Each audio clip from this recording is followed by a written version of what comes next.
What if the biggest lie you tell is the one nobody else can hear dead? The alarm you keep snoozing. The workout you keep skipping. The call you keep avoiding. Today, we're asking how broken promises to yourself quietly train you to quit. Only on The Big Show. Good morning, nation. Good morning, good morning, good morning, good morning, good morning, good morning, and welcome back to Mornings in the Live with Keith, John, and Friends, your live morning show for real talk, motivating content, and big conversations.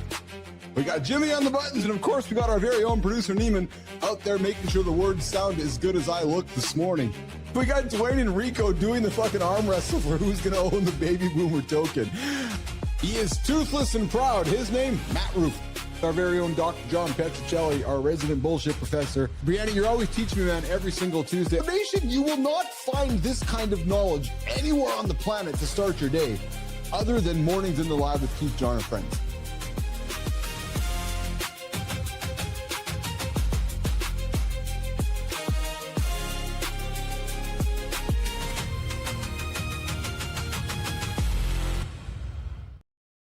Hey, what a shaking nation. It is Wednesday, August 5th, and show 3106 is live, baby. I think I got something in my ears, Jimmy. I can't hear myself.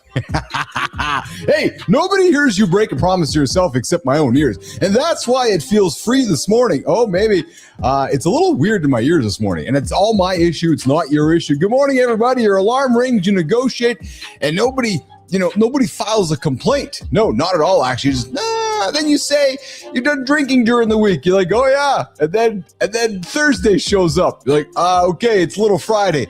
I think I'm going to have a drink. And then you say you're making the call today, and then you don't. The number stays in your phone. No argument, no disappointed face, no contract on the table. You just quietly break a promise to yourself.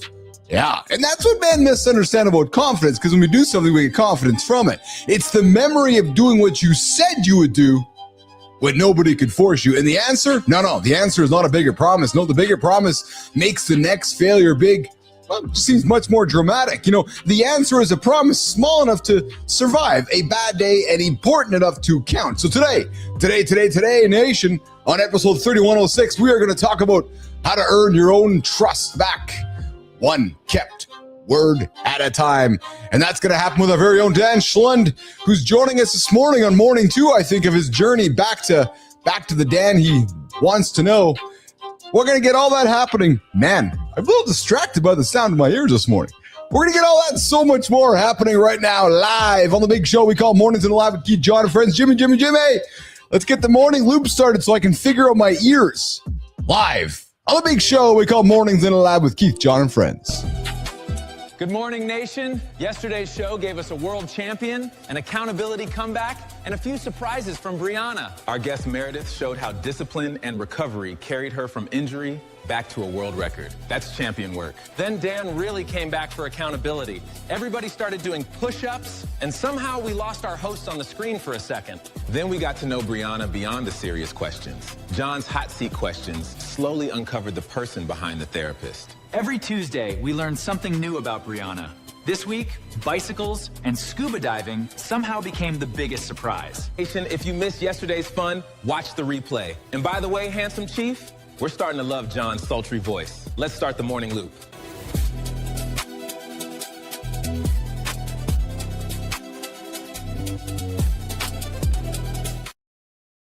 All right, you guys tune into the show before you guys know what we got going on. We got some committed, we got some words of wisdom. Looks like we got some words of wisdom from maybe Dana White. We got an epic spot. We got a WTF is this. And Jimmy, we haven't checked in with the snooze tracker in a while. No, while I clean my earpiece here, I think the problem is that there's a bunch of crazy wax in my ear. Yeah, well, not in my ear, but in like the earpiece. Sorry to gross you guys out this morning as you're having your morning coffee. But hey, that's just how it works. Good morning, Sullivan. Good morning, Rico. Hey guys, just a heads up, big shout out. Hey Jimmy, I think Archie's in the room this morning. Eh?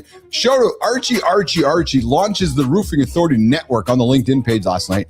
Good job, Arch. I'm going to get you the proper logo for that one, brother. So, but that's awesome, man. I love that. Great job, great leadership. And we're going to get you the proper logo to get that rocking and rolling up there properly. But Jimmy, let's go to snooze tracker, man. Snooze tracker. I see Dwayne's not snoozing this morning, and I don't think Sloan's tracking this morning. So Jimmy, we haven't visited this in a while. So listen, there we go. That's what happens when you move that brown shit out of your ear. Yeah, good morning, Holroyd. All right, so to those of you that have been snoozing since day one of 2026, Jimmy, where are we at? 1 day, 8 hours, 36 minutes. No, is that, hold on. I gotta, my old eyes are having a hard time seeing that here. I guess a day, isn't it, Jimmy? Is that a whole day behind? Oh yeah, 1 day, 8 hours, 31 minutes, and 32 seconds. Wow. Just sitting back there laying in your bed, just doing nothing, just wasting your life away. Good times. Good times. Speaking of good times, you guys been to the grocery store lately? If your name's John Anderson, you haven't been because he doesn't go to the grocery store. Listen, so there's some chitter chatter get out there about this whole idea of dynamic pricing. So today's pick a side. Today, man, Jimmy, I feel like I'm just falling apart everywhere here on the show this morning. Everything's just falling apart. Today's pick a side is we're talking dynamic pricing in the grocery store. Jimmy, what's up? So pick a side. Should we all pay the same price for something, or should we be paying for somebody determinant? I hope I never take it down. What are you talking about, Sullivan? So here's the thing.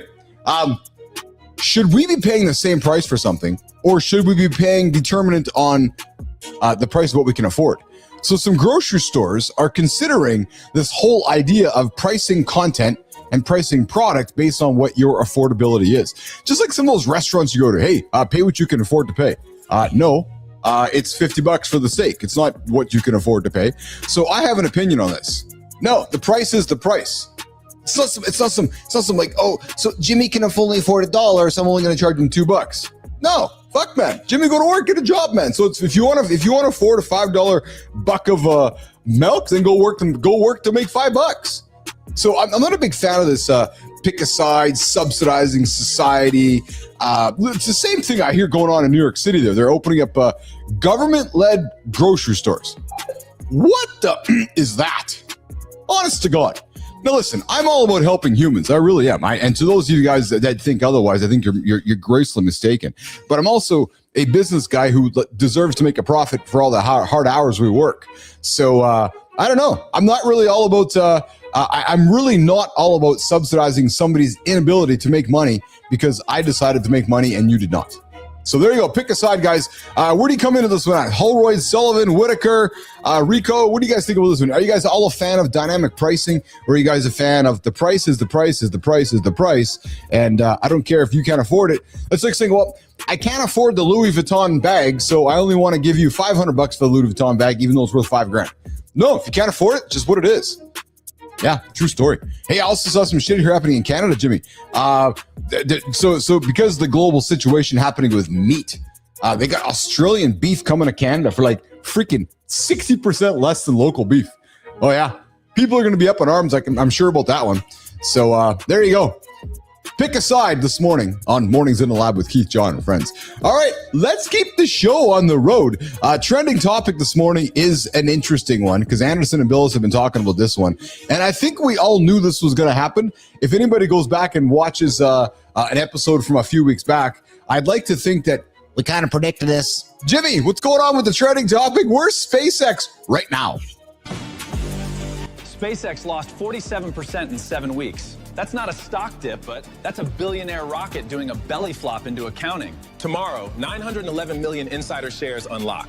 That's not a financial event. That's a workplace fire drill with equity and better shoes. So let's talk about every founder's nightmare. When the story is wearing a spacesuit, but the math is outside smoking by the dumpster. Did you say smoking by the dumpster? Sorry, I got to go for a smoke. I'm kidding. I'm absolutely kidding, you guys. Come on, I don't smoke my first cannabis until about 7:05. Come on. All joking. Hey, I just got a wonderful note. This just gave me all warm and fuzzies. Jimmy, I got an awesome note, man, from a friend of mine. I haven't seen in a long time. And the guy's a few years older than I am. I got a lot of respect and love for the guy. The guy's awesome. It's funny because when I met him, his name's John. Oh, are you kidding me? I just realized that his name is actually John. Yeah? Johnny H. I'll leave the last full name with Johnny H. So I met John. John's actually 10 years older than I am, and Zeglin's 10 years younger than I am. And I met these two guys at kind of the same period of my life. And I was really inspired by both of them. John H. is a very successful businessman here in Winnipeg, and AJ Zeglin, well, he's just a stud. So I told John H. about my journey and my health lifestyle journey in the last somewhat 35 days. And I sent him a note last night. I said, hey, dude, we should grab a coffee sometime. And Jimmy, he sends his note to me. Okay. So let's chat Monday 17th and work out a plan. Looking forward to it. Miss your energy and positive attitude in the gym. Yes, baby. Johnny H. Nice comments from John. It's, you know what? When you get those comments from someone, it just makes you feel good. I feel great. I feel good, getting that getting a nice little note from John this morning. All right. Yes. Keith only has friends named John. I'm trying to think now, Jimmy, if I had any friends named John before I met you guys on the show here, I'm just going to kind of go back in my life here. And I'm thinking of my days as a high school kid, as a junior high kid. I don't think John entered my life until like the last 3 years, where all of a sudden there's Johns everywhere. Good morning, Whitaker. Good to see you. Yes. Cheryl Whitaker coming up live here in about 18 minutes on the big network. We call Mornings at Live with Keith, John, and Friends. All right, Jimmy, you threw the segment and I just completely ignored it. SpaceX is going in the dumpster right now. And listen, we're just having some fun with it. It's just how the markets work along the way. But yes, almost 50% down. So it's funny because we were talking on this show, was it back in June there, Jim, when they were about to raise it and go live, and it was the IPO. What was the IPO? About $150, and then it went up to $225. I think it was June 16th, and now trading at $115. Yeah, down 47%. Yeah, a lot of people were out shorting the stock in the last few weeks or so. Maybe there's a good lesson here, Jim. Maybe the good lesson is that sometimes the first to the game might not be the right person to the game. So I don't know. It's an interesting one. But here's the other reality. This is a long-term play. So those that are considering the investment in SpaceX or following the story, I think it's quite fascinating, actually, because this will be a long ride we're all going to watch for a long time. Again, reading in the earnings reports yesterday, they expect, and here's what's crazy, man. When I like to read these things, I like to kind of read in between the lines, right? You read all the lines, then you kind of read in between them and you go, wait a minute. Because his CFO and COO said one thing, and then Elon says something else, and you kind of got to find that the answer is in the middle of that. You know what they predict, Jimmy? They predict in the next 10 years that SpaceX will have the majority of the global internet on the planet because of their constellation of satellites, and they figure that it's going to be working its way through their network of constellation of product there. So fascinating, man. They're talking over the next 10 years that they're going to be running most of the global internet traffic. All right, Dan Schlund should be here later this morning, checking in on day 2 of his journey back to Dan. We'll call it, Jimmy, we should call it Back to Dan. Yeah, Back to Dan. Speaking of Back to Dan, let's back it up. Anderson's in the house. Let's see what's shaking with Johnny Anderson.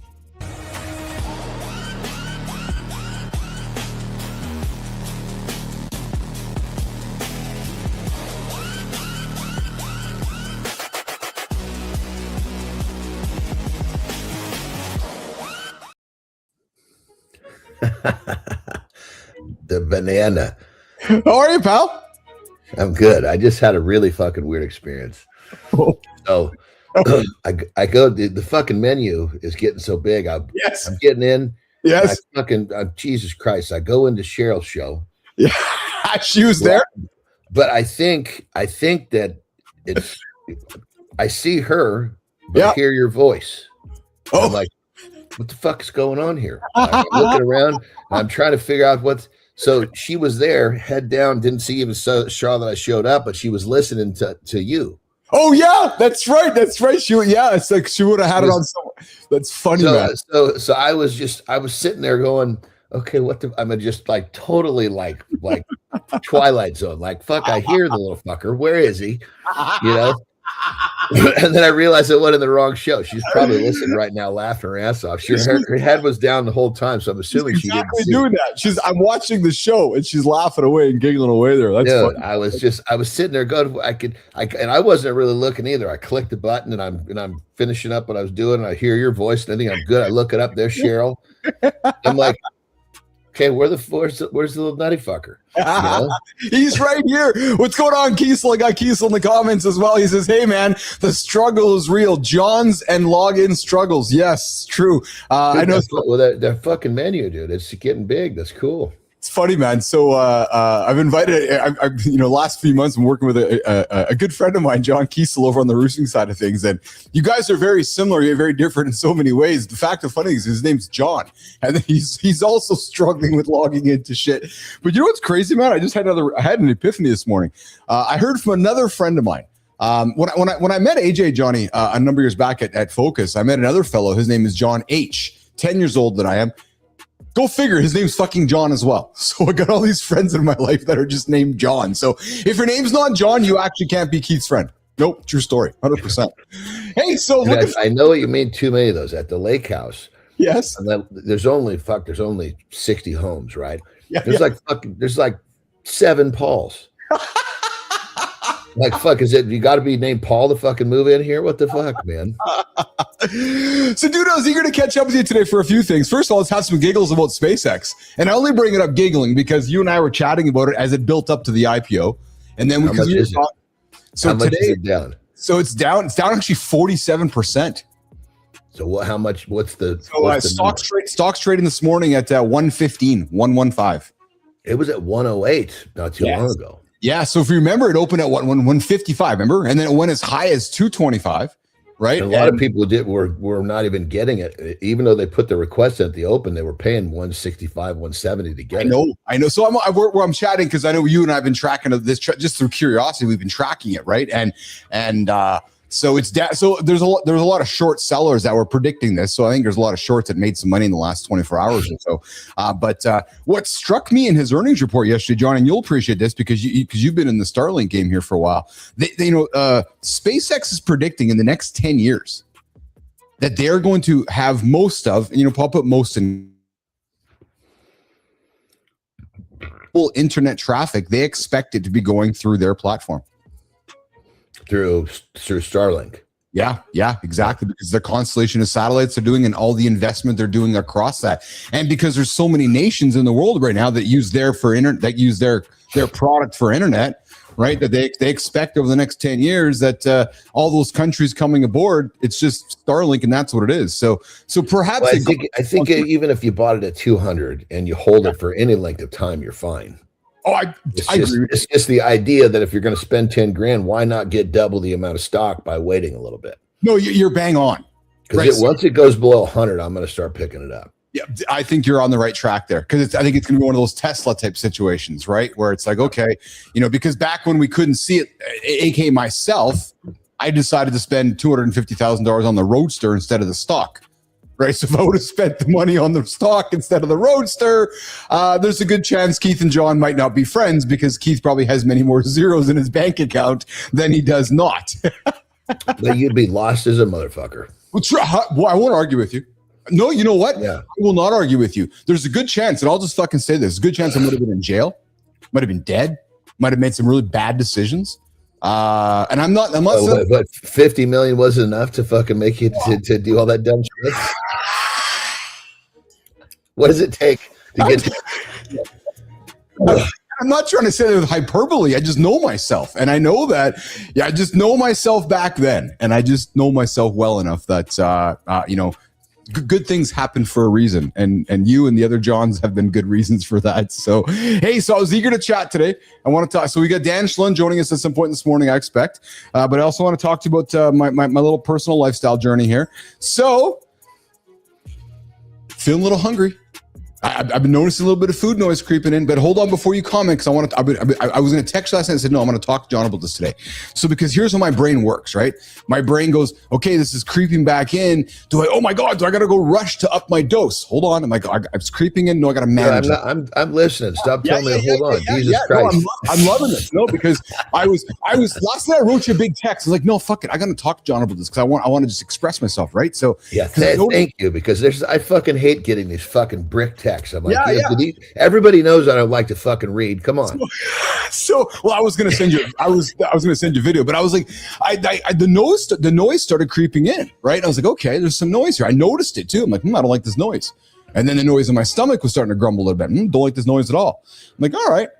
I'm mindful of it. I'm aware of it. I know it's time to eat in an hour from now. I did my thing, hit all my marks yesterday, hit all my protein marks. Still woke up this morning, a little bit noisy. True story, not in a negative way, but it's there. Not like it was a few weeks ago. Knowing that I'm back onto the pin tomorrow. Tomorrow's my second shot at it, and to keep my weekly dose at 3 milligrams. Now, the one side. Tell me when I can jump in. One last thing. One side of me says, okay, but you should go up. Then I'm like, well, no, because that kind of defeats the purpose, according to what John would say. Because because you can't just keep fucking going up. Life doesn't work that way. So I'm done talking. Johnny, define stomach grumbling. Just like natural, like hunger, stomach kind of grumbling, like a natural kind of. What's rule number 1? Eat until you're full. Don't overeat. Jesus Christ, brother! You just broke every fucking rule in one sentence. I'm sorry. You listen. You need to understand the rules. We covered those. Now it's time for you to really dig into those. So please mental note this. Rule number 1. Never be hungry. And I told you during Reddit, you weren't going to have to fight that much. Rule number 2 is what you're going to have to fight was never be full. That's what we've always fought. Rule number 3, the 25% rule. So now that you can feel that grumble, feed it. Okay, so that's what I wanted to ask. So I don't know if it was hungry, or that's what I wanted to converse to, whether it's hunger. That's what I said, but I said stomach, and you said grumbling. If it's moving, yeah, you're right. Duh. Yeah. So don't think here. Don't listen to this. Is the one you have to manage. Down here, you listen, because when you actually eat a little bit more, what are you going to do? You're going to fucking put on more muscle. Nobody gets fucking fat eating protein. Dude, I'm not scared about getting fat. Trust me. I know, but I'm not. I'm just saying. It's just for generally speaking, nobody gets fat eating protein. The awareness part again. That's why I'm having these conversations. Yes, because because I was what you want to do. Yes. See, when the stomach rumbles like that, yes, one of two things is going to happen.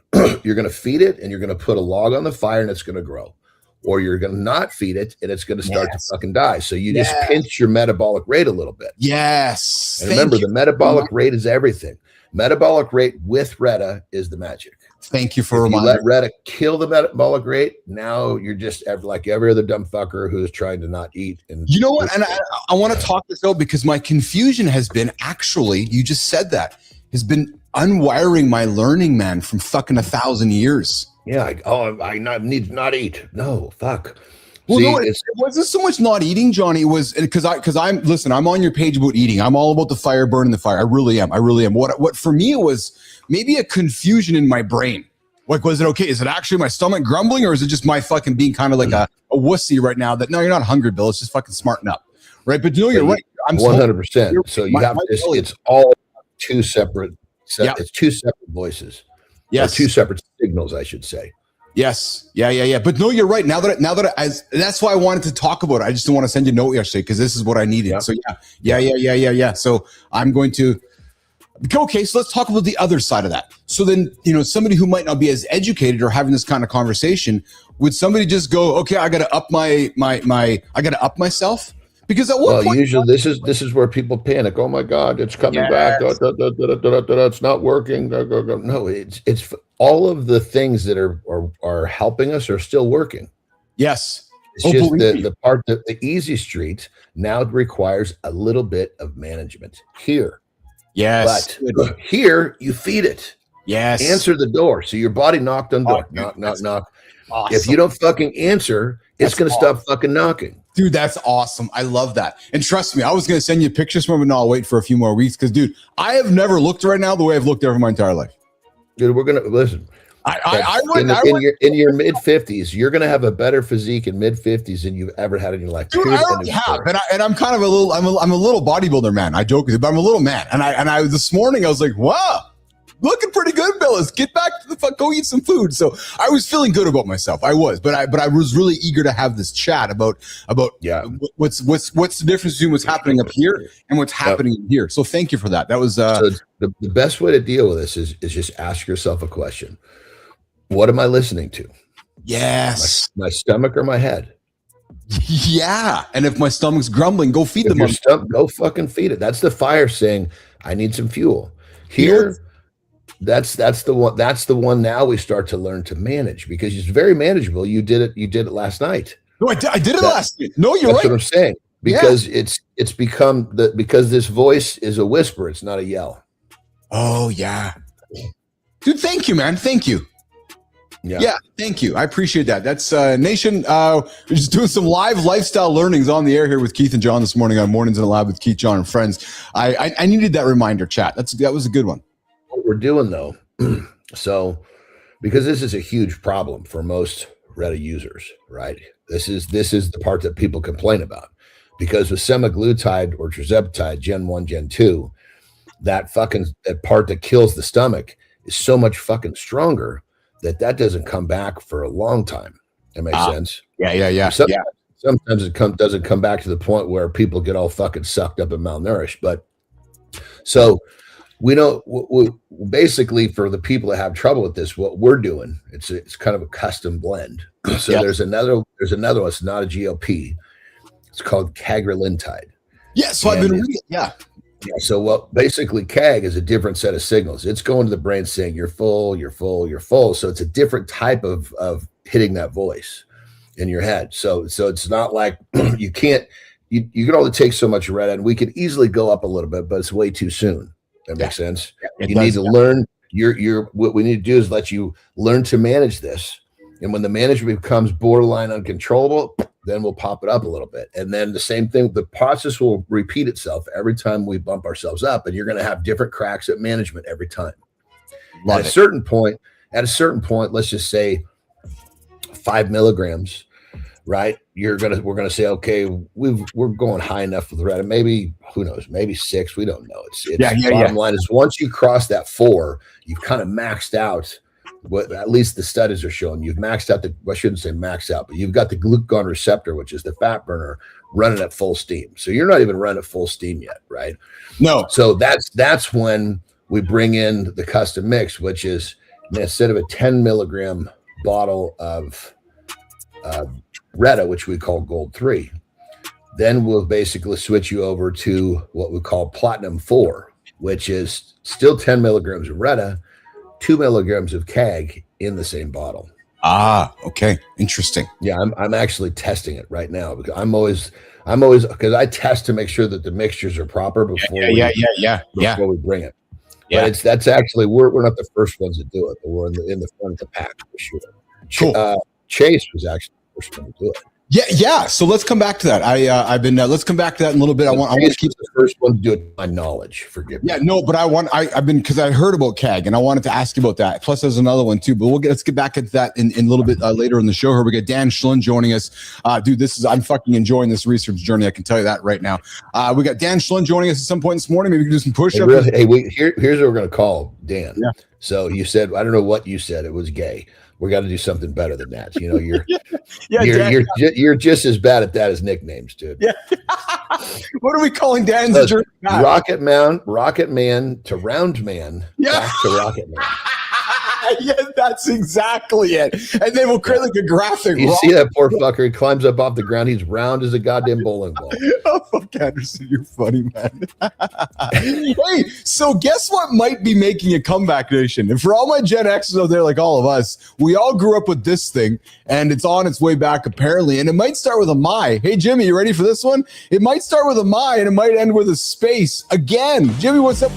MySpace is coming back, which is perfect because America definitely needed one more place to ignore each other with glitter backgrounds. I'm terrified somewhere. Anderson just woke up like Dracula, whispering, "Put me back in your top 8, bitch!" So the question is, are we nostalgic or just so socially broken we're rebooting our emotional damage in HTML? Remember MySpace? Like, that's old school, man. So apparently the owners are looking at bringing it back, largely because the world has become a bunch of AI-generated AI slop. They're thinking, hey, maybe people will like this whole idea of kind of back to the olden days of the internet. So we'll see.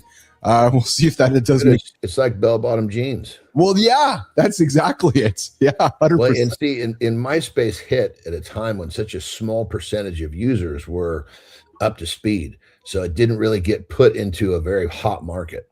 No, and then nowadays you drop a new one in, like, fuck, look at all these new things coming out, fucking Substack and this and that. Da, da, da, da. I know. This is great. Listen to this, dude.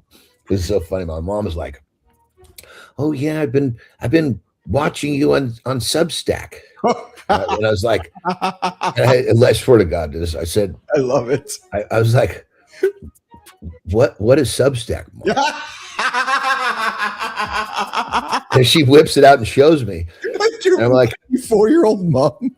Because, well, no, she anyway, because I love it, because the team knows that when something new comes out, we start it and start fucking posting. I didn't even fucking know they did it. Oh, that's so good, man. I love it. That's so good. Hey, Jimmy, let's run this committed, man. So, it seems like more and more people are trying to do and we both know the craziest things to get attention.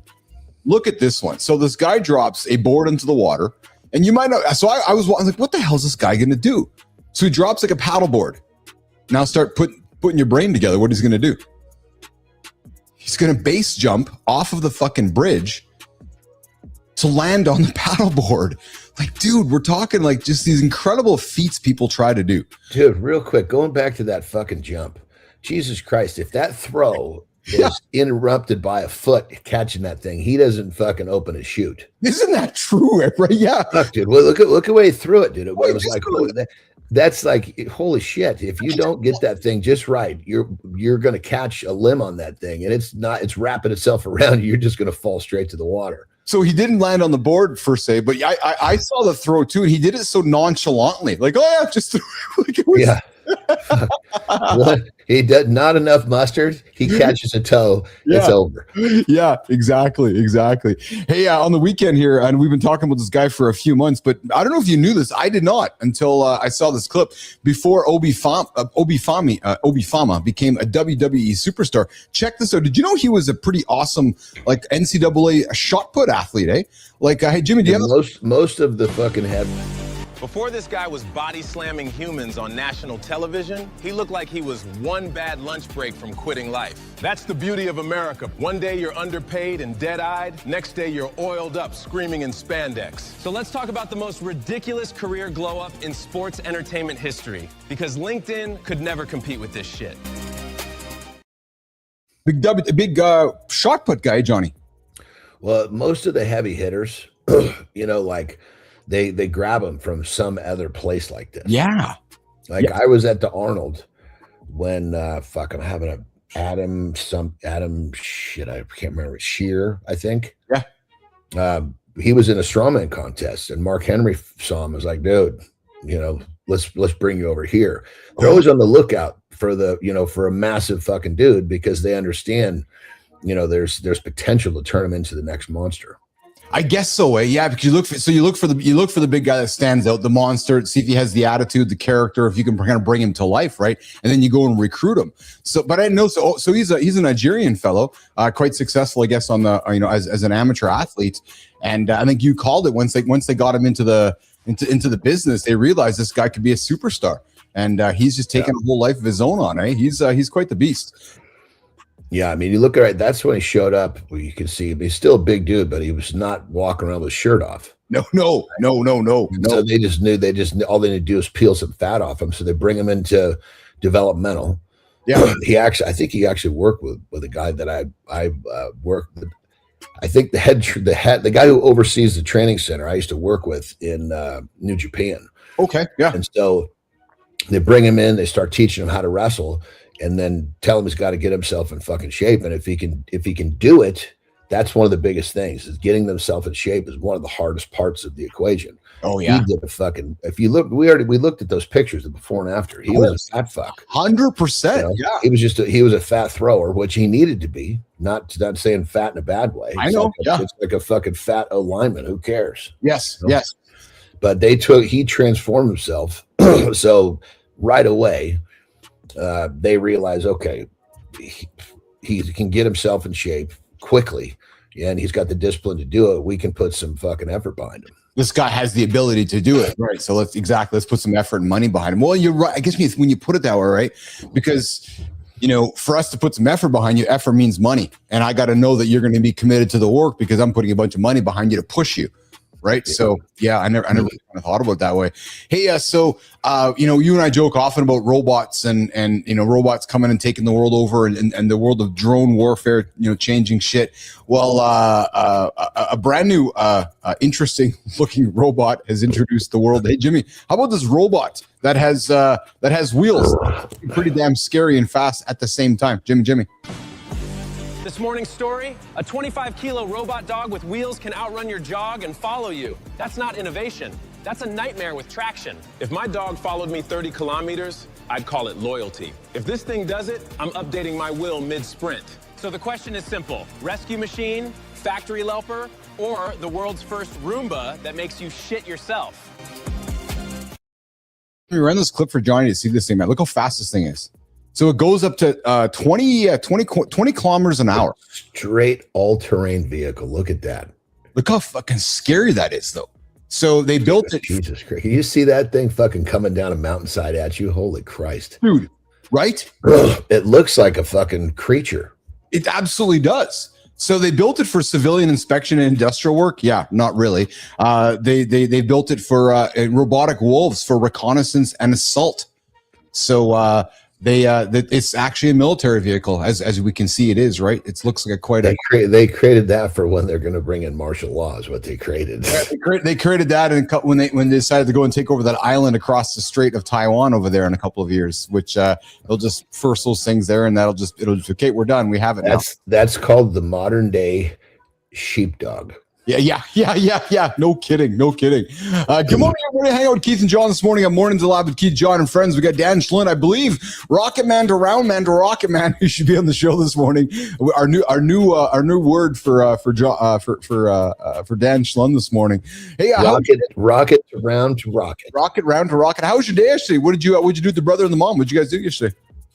So I hung up my brother a little bit before he went to work, and then just went and hung out with my mom. We were there till 6 o'clock, then came back home with my brother, and I think then said goodbye to her because we won't see her again today. Then we'll hang out with my brother again, probably 10, and then we'll split. Oh yeah. Just straight up. We had a lot of great conversations. I know you love those conversations with your mom, don't you? I love them, definitely my brother too. I mean, different conversations, but it's just, you know, we don't. My brother was like, "What are you guys up to next?" And I kind of laid out. Tara and I have a fucking packed rest of the year in a good way.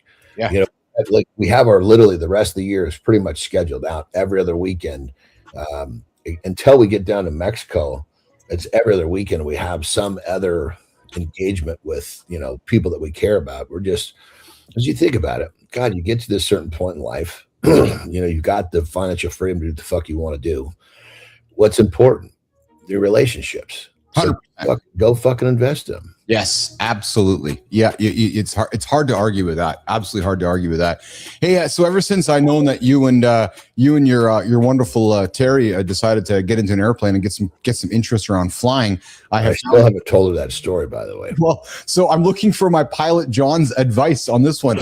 What do you think happened wrong here? Jimmy, run this clip for us. So check this out. So, and I'm being serious. So they were fine. What went wrong there? Everything. More of the question is what went right? Yeah. But I can kind of tell you right there, just from the little I know. Yeah. You look at the way that he was. See, he went up, he's turning, so he kind of it looks like he stalled it, and then he wasn't able to make the turn back and flatten himself out. Because when the plane will if he had enough room, he'd have been fine. He could have recovered if he had but it was too far to the ground. Yeah, he couldn't recover. Too close. Yeah, as he went into that turn, he's going slow enough where the plane kind of stalled in the middle of that turn. And if let's say he did another 5,000 feet, he'd have gone down and recovered it, but he came down and hit the ground. Oh yeah. Now he was okay. That was at Quebec City, John, accident there a few weeks back. Can you imagine the impact? Just fucking straight to the ground, like just straight to the ground. Yeah. It was actually, if you look at that, I don't know how high it was, but he wasn't terribly high. No. To the point where he could actually survive that impact. Yeah, that's yeah. They always and for a pilot watching this, if I'm incorrect, I very well could be. That's my very limited knowledge of what I see. Well, yeah. So, and that's you know, they say, right, taking off, landing, the heart, you know, the scariest part of flying. It's the low altitudes because you don't have any correction time. Oh, right. Yeah. If you're that's when the instructor, he's like, look, he's like, if you keep us above 5,000 feet, I want you between 5,000 and 6,000 feet.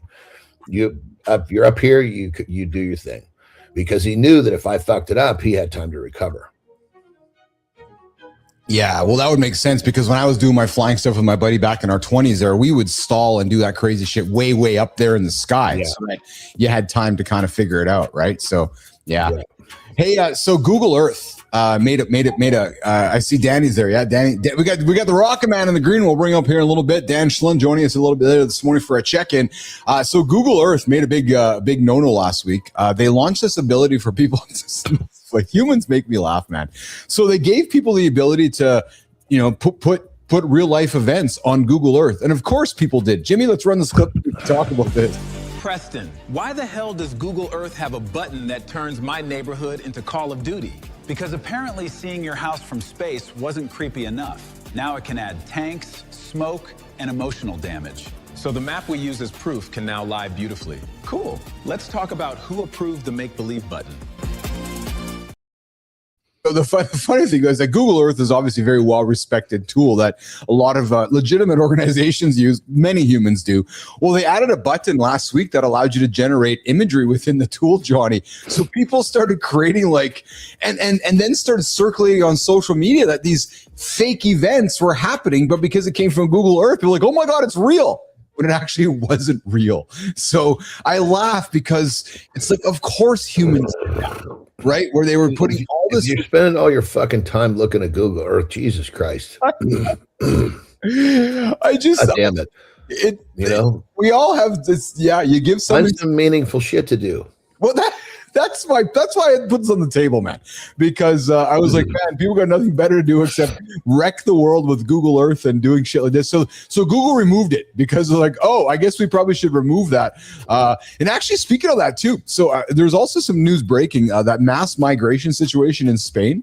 Apparently, plenty of that was driven by fake social media news on X, where people saw shit happening. It was like, oh my God, there's a lot of shit happening. We got to go too. When in reality, I had an individual. Remember, Terry fucking woke me from a dead sleep, thinking we were fucking getting attacked by God knows where. Oh man, it just never ends. It never ends. I'll tell you what never ends. This might be a good segue to Rocket Man coming up in a few minutes here. Jimmy, has the state fair? Well, the food being served at the state fair has officially lost its mind, and I am not having any of this. Jim. Preston, I came to the state fair for funnel cake, not a pulled pork s'more that looks like it needs therapy. That's not dessert. That's a barbecue sandwich having a nervous breakdown under marshmallow trauma and chocolate drizzle. And Iowa said, hold my beer, $99 caviar chicken nuggets. At this point, the fair food is just rich people dares.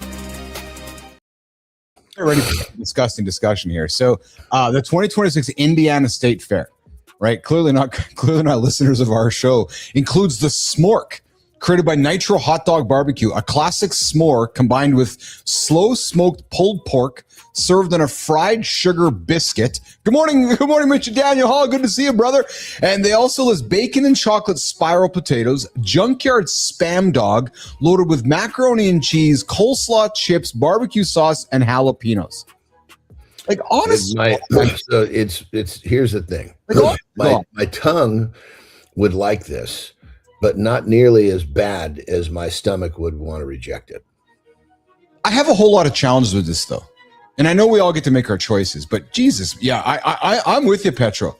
Like, in that, you know, we go all suffer this crap, and then we go on, we attack our Ozempics, and then we bitch and complain that they don't work because we make all these bad. Like, this doesn't help anybody. None of this helps anybody. Well, if people had a little goddamn discipline, we would be having many of these conversations. Yeah, that's true. It's interesting. I was talking to yesterday.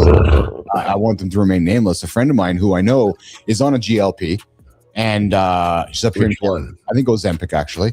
And she oh Jesus, in the dark ages. But dude, out there crushing wine, fried chicken, pizza, all the crappy food because she thinks she can. Yeah.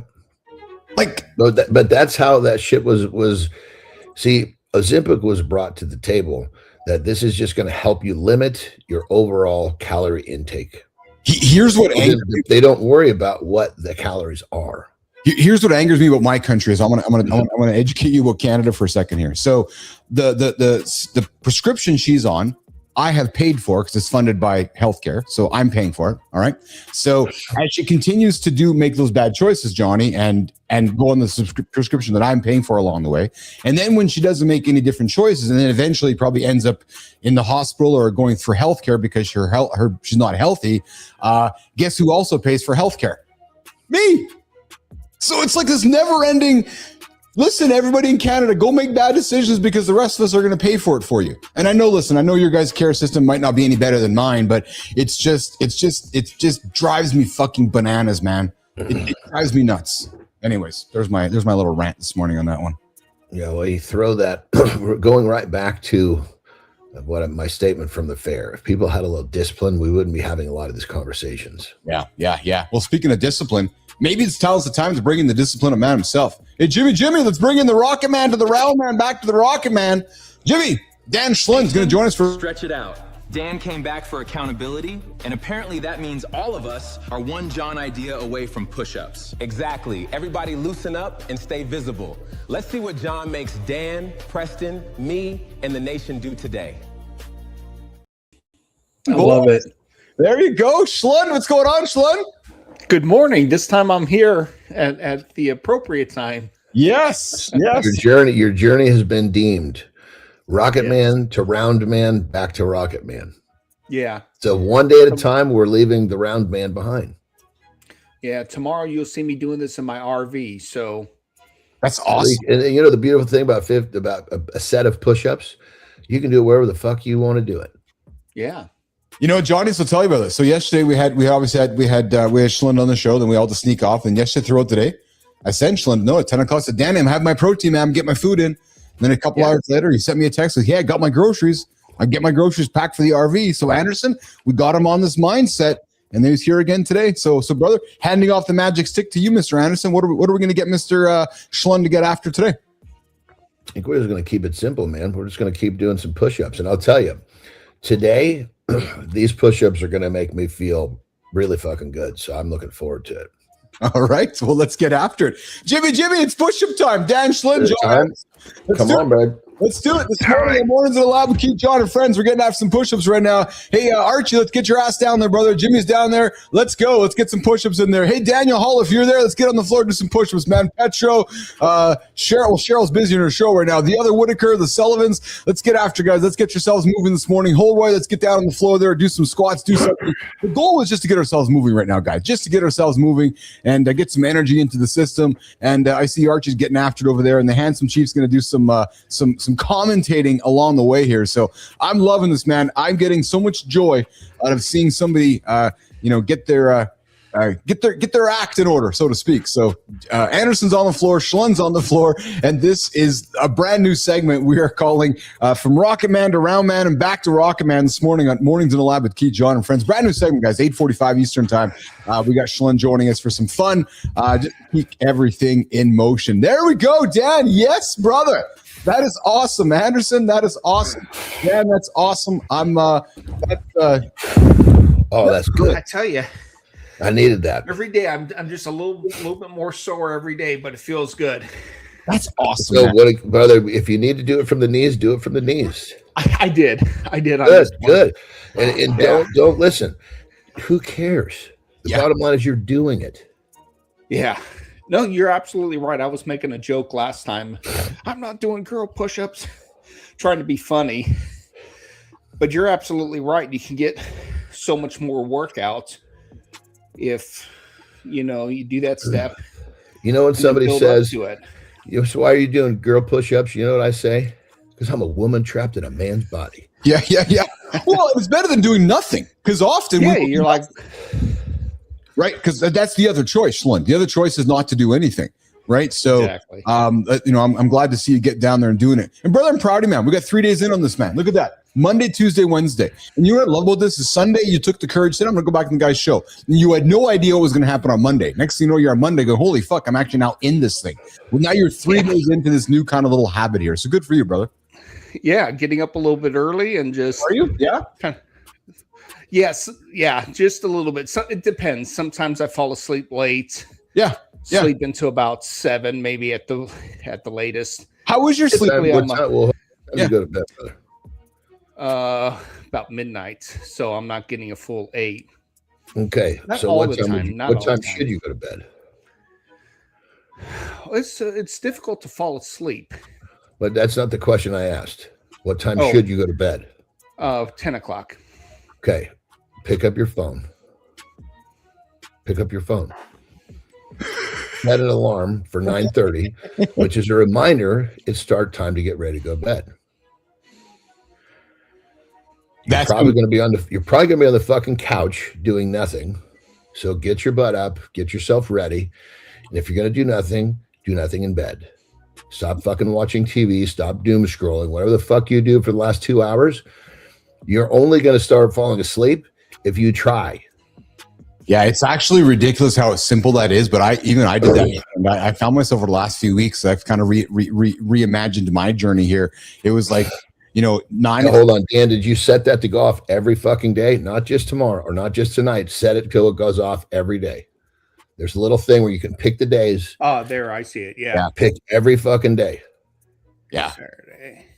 I have it now too. I do it. I'm very diligent in that actually. Last night I was in bed super early last night, and actually I what John was saying, Dan, was even last night the family was just sitting around watching some TV, and I was like, well, you know what, Johnny, my stomach. I was like, no, I'm just gonna go to bed. So it's exactly what I did. Now I probably should have fed myself, and granted, as per our conversation earlier, but that's not my point. My point was, you need to go to bed because I just knew that. Here's the thing: nobody's gonna get fucking upset because you're going to bed. Well, that's.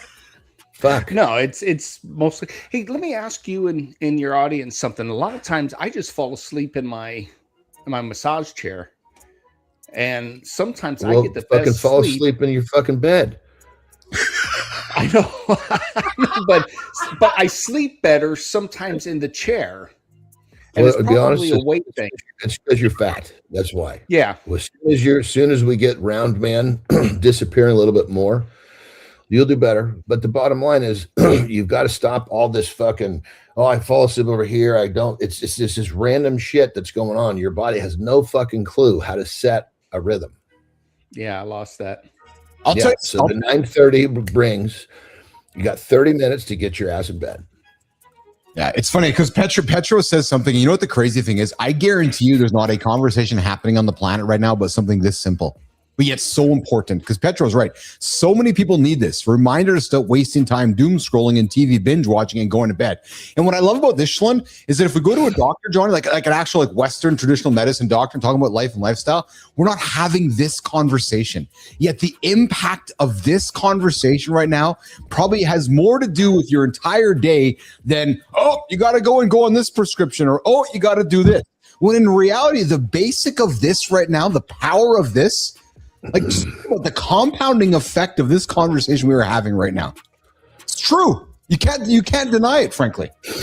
Well, it goes back to one thing will discipline. keep me up. One thing will keep me up past when I'm supposed to go when I'm going to bed. And it's happened a lot here. Fuck, I've gone to bed at like 10:30 multiple nights since I've been on my trip with my brother and my mom. The one thing that will keep me up is a conversation with someone that I love that's meaningful. There you go.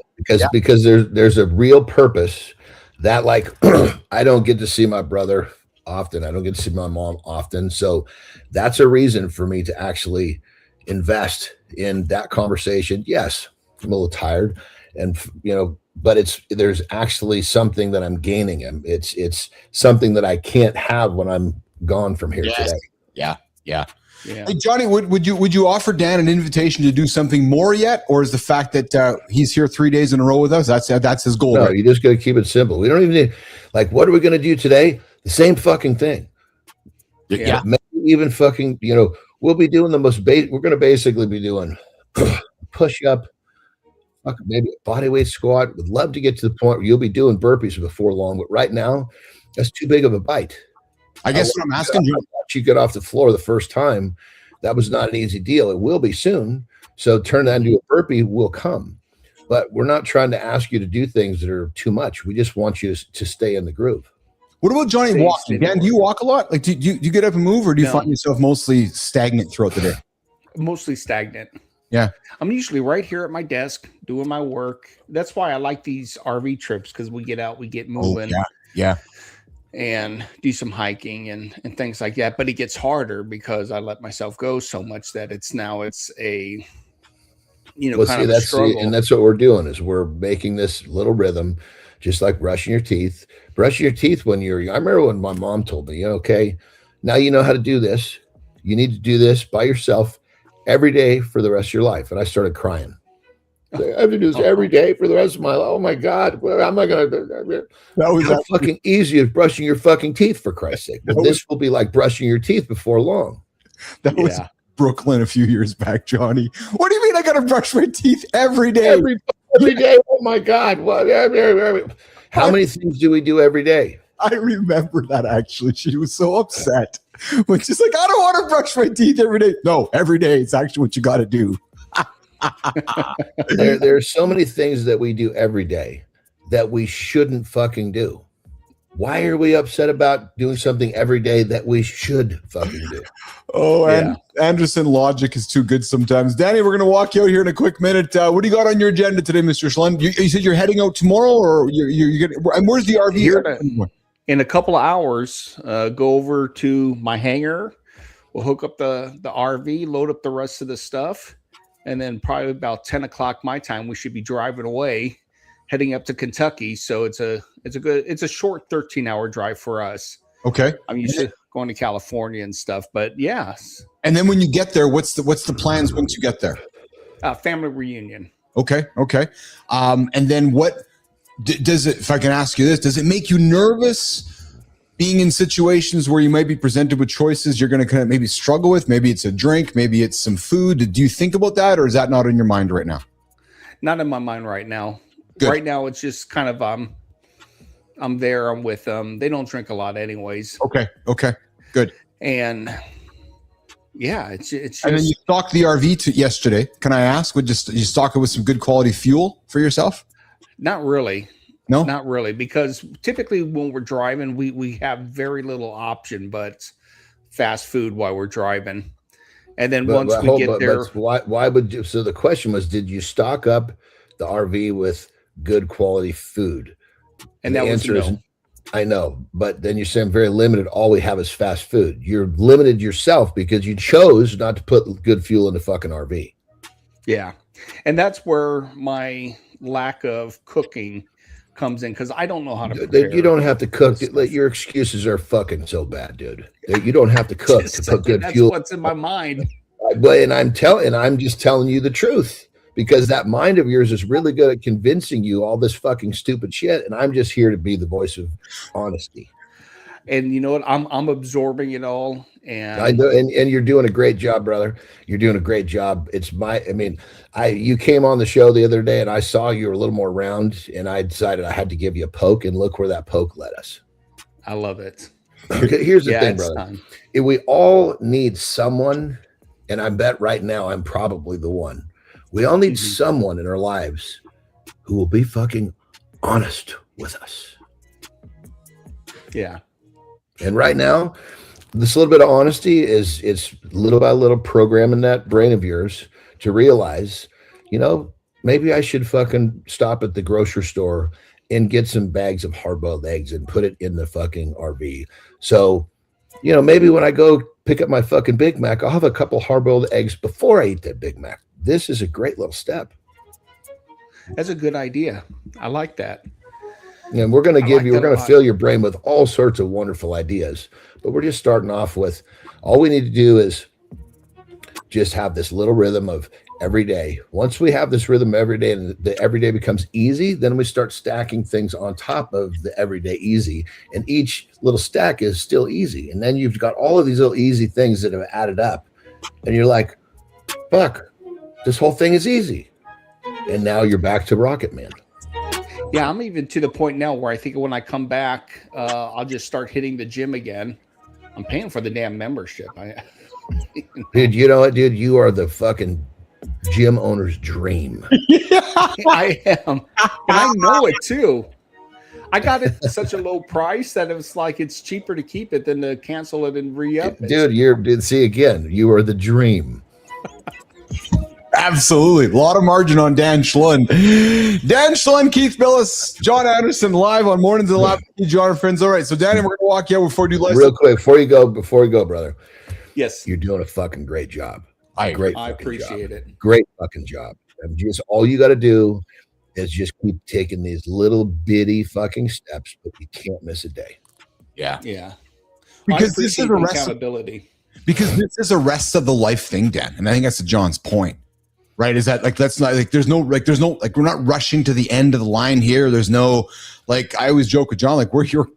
That's why I offered you show like we're gonna be here forever. So like, you know, this is an end of life thing. This is a 20, 30, 40, 50 year. This is not a okay, by September 1st, I'm done with Keith and John. Really? What are you doing next? Like, yeah. and that's why maybe I would even caution, and Johnny, correct me if I'm wrong, but I'm kind of hearing maybe in Dan's mind, I'm gonna rush to the gym next week. Maybe not. Maybe just get up and go for a walk, or just get up and. He's not going to the gym. Oh, see now, okay. I see the psyop there.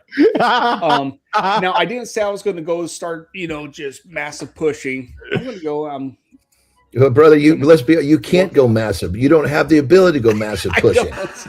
Fuck. Sure. Listen. Do whatever the fuck you want with the gym, as long as you're showing up here, getting your little step. That's it. Yes, that's it. You can't say, "Oh, I'm going to not get my little step in the morning because I'm going to go to the gym." Because guess what? You won't fucking go to the gym. I just want to go to the gym so I can start presenting more here, and just we'll get there. Kind of working out, and yeah, we'll get there. It's only day 3. Don't get ahead of yourself. You just got to make this very simple, very easy. All you're doing is you're adding this to brushing your teeth and wiping your ass. That's all we're doing. Yeah. Simple.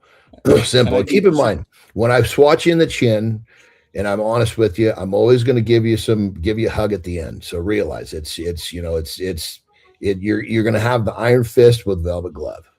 And you know what's unfortunate about this too, and we're going to come back and talk to this when we're in the second hour here, is that more of us as human beings, and Dan, I think you'd agree with this actually, and I'm being serious here, more of us human beings actually don't hold our friends and our loved ones accountable like we're doing it right now.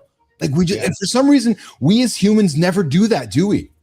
I love my brother to pieces, and I've been talking with John about this, where it's like you. The good news is, Dan, is that we led you to water and you want to drink it.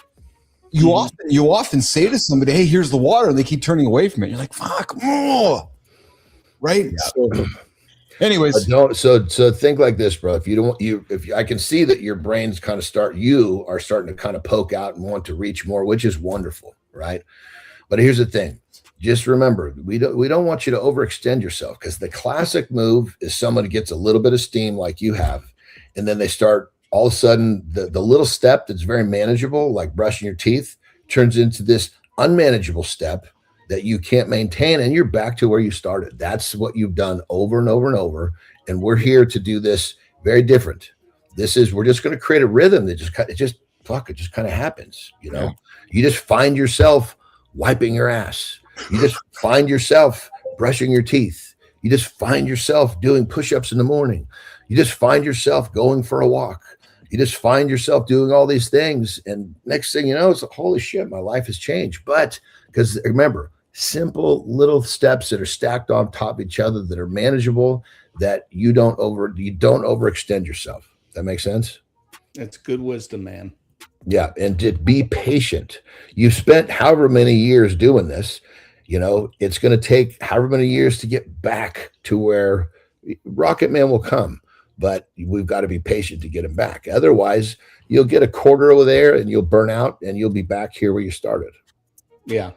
What's really cool about this too is that we know as human beings that inevitably these steps work, right? Because, we know that if we make bad decisions, that way works. So we know this way works as well. We just got to put the daily steps in. So how's this? I'll make you a deal, brother. Just keep showing up doing like this. When you want another step, you ask me and I'll give you another step. But when I give you that step, that means you come back to the show the next fucking day and you have to have done that step with with regularity. And when you've got that one, I'm ready for another one. And I'll keep giving them to you. And I'll make sure that you don't reach too far. And I'll make sure that we build this whole thing the way it should be. And this whole thing will just, next thing you know, you're just doing all these little things that turned you back into Rocket Man. It'll happen. Good. It'll happen. Guaranteed. Rocket Man Dan Schlund joining Keith and John this morning on the check-in on Mornings and Live with Keith, John, and friends. Danny, have a great day. Be safe, brother. I'll see you in the texts. Okay, pal? Brother, you too. See you later. You're doing a great fucking job. Keep it up, brother. Thanks, John. I love it. All right, Schlund's out of here. Anderson's going to do a lifestyle tip, and then we're going to reset hour 2 and come back with some more conversation. We're going to get into breaking promises to ourselves, and I want to come back to the peptide desk. I want to talk a little bit of CAG and Retta and so forth. So all that and so much more coming up hour 2, Mornings and Live with Keith, John, and friends.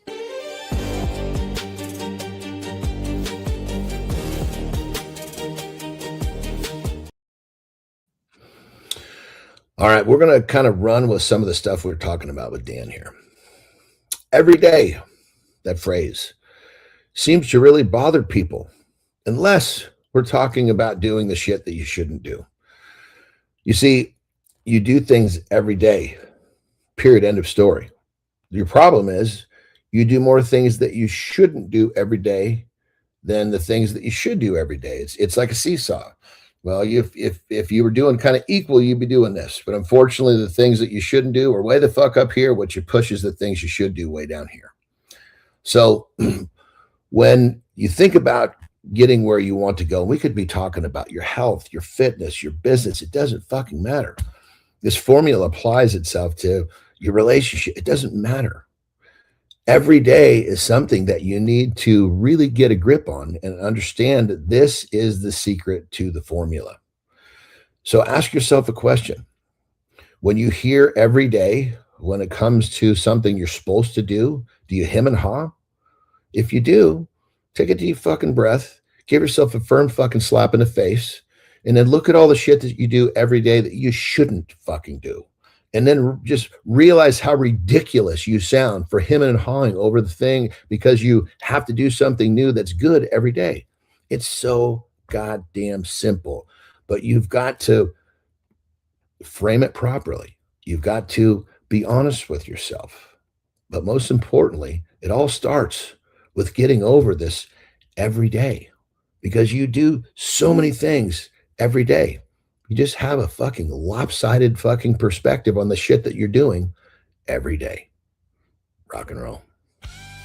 What if you could build a re-roof estimate without wondering what you missed? Nobody gets everything on the first trip. You measure the roof, get back to the office, realize you forgot a curb, a drain, or rooftop equipment, then you're driving back out. And every extra trip costs time. Worse yet, if you miss something in the takeoff, you own it. So what's different? A drone isn't writing the estimate. No, but it gives me everything I need to write a better one. A complete 3D digital twin. Accurate point cloud measurements, every penetration, every curb, every edge, every piece of rooftop equipment. If I have a question, I don't drive back. I rotate the building on my screen. So it's really about having better information. Exactly. Better information leads to better takeoffs. Better takeoffs lead to better scopes. Better scopes lead to better bids. When you're working from complete, accurate data, you're not guessing. You know. And knowing beats hoping every time. The contractor with the best information is usually the contractor in the best position to win. That's what Optelos delivers. That's the what if.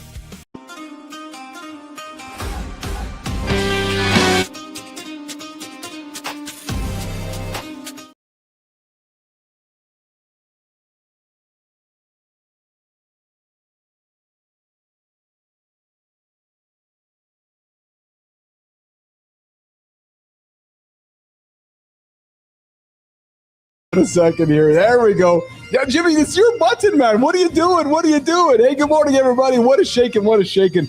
You know, we're back on hour 2 of Mornings Live with Keith, John, and friends. We just wrapped up with Dan Schlund, the Rocket Man, to Round Man, back to Rocket Man. You know, and sometimes We just got to sit back and listen to John's words, man, because they're so real. They're so true. They're so real. And I have found in my journey in life, too many of us have overcomplicated things. But the reality is that the advice that Johnny's given Schlund is so helpful. Little baby steps at a time. And as Sullivan says, yep, small hinges open big doors. To stop oversleep, set a strict bedtime, and sleep at that time, non-negotiable. It overflows into many great things. All right, guys, let's get into hour 2. We're going to talk about the promises we break to ourselves, kind of segue to this conversation. And then we're going to keep it going. We're going to talk more of the peptide world. I want to learn about CAG, and we're going to talk more about Retta, eating, and et cetera, et cetera. All that and a bunch of other great conversations next. Mornings in the Lab with Keith, John, and friends. The most dangerous lie you tell is not public. It is the private promise you keep breaking while pretending it did not count. You say tomorrow, then tomorrow becomes negotiation. After enough repeats, your brain stops hearing commitment and starts hearing suggestion. That is how men lose confidence quietly. Not because they are weak, but because they have collected too much evidence against themselves. So the answer is not another massive reset. It is one small promise, kept clean until your word becomes trustworthy again. So Keith, John, what is the promise men keep making to themselves that they secretly stop believing?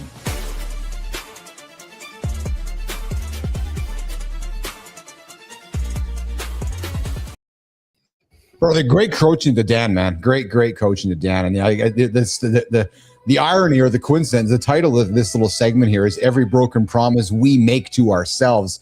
How many promises do we make to ourselves and we break them?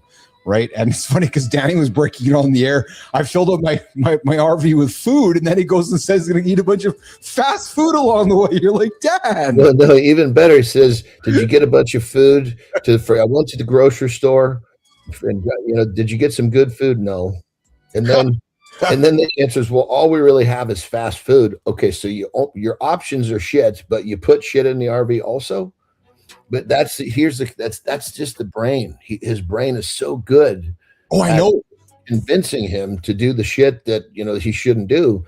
He somehow makes sense of it, and that's the challenge. Is that our brains?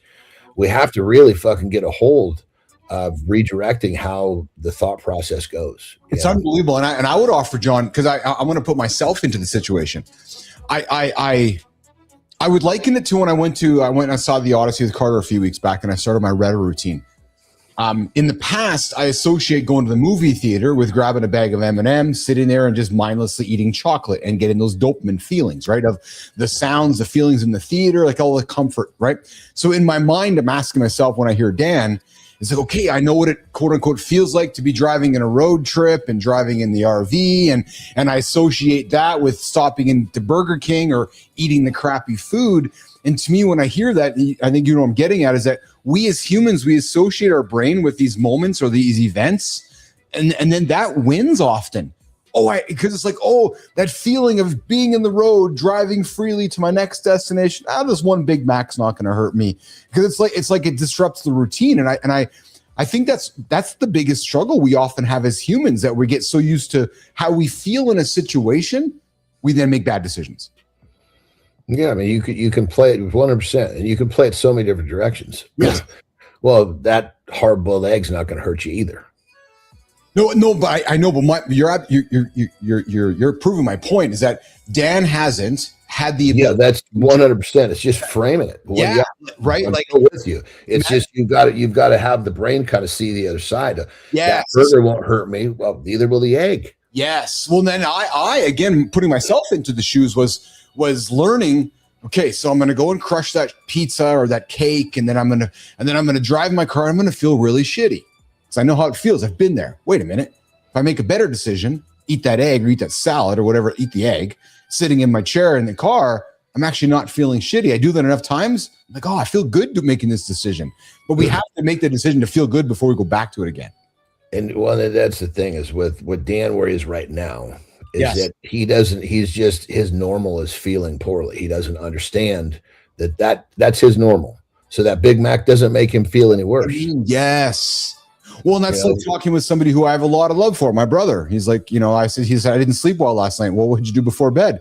I had 3 whiskeys. I'm like, like I banged of course you didn't sleep very good because you ended your night by having 3 whiskeys. Like, dude. Yeah. Like, Like, dude, like, and then you wonder why we're not winning in life. But again, I think it's because we associate a feeling, right? I journaled yesterday. I journaled yesterday. I was feeling a little bit of stress. I'll tell you what, I was feeling I had a little bit of stress yesterday afternoon. What part of the day was it? Midday, late day, early day? Yeah, let's talk about it because I journaled it, and I found some stress, some cortisol creeping in. You know what I did? Went to the garage, sat down on the chair, put my phone away. What time was it?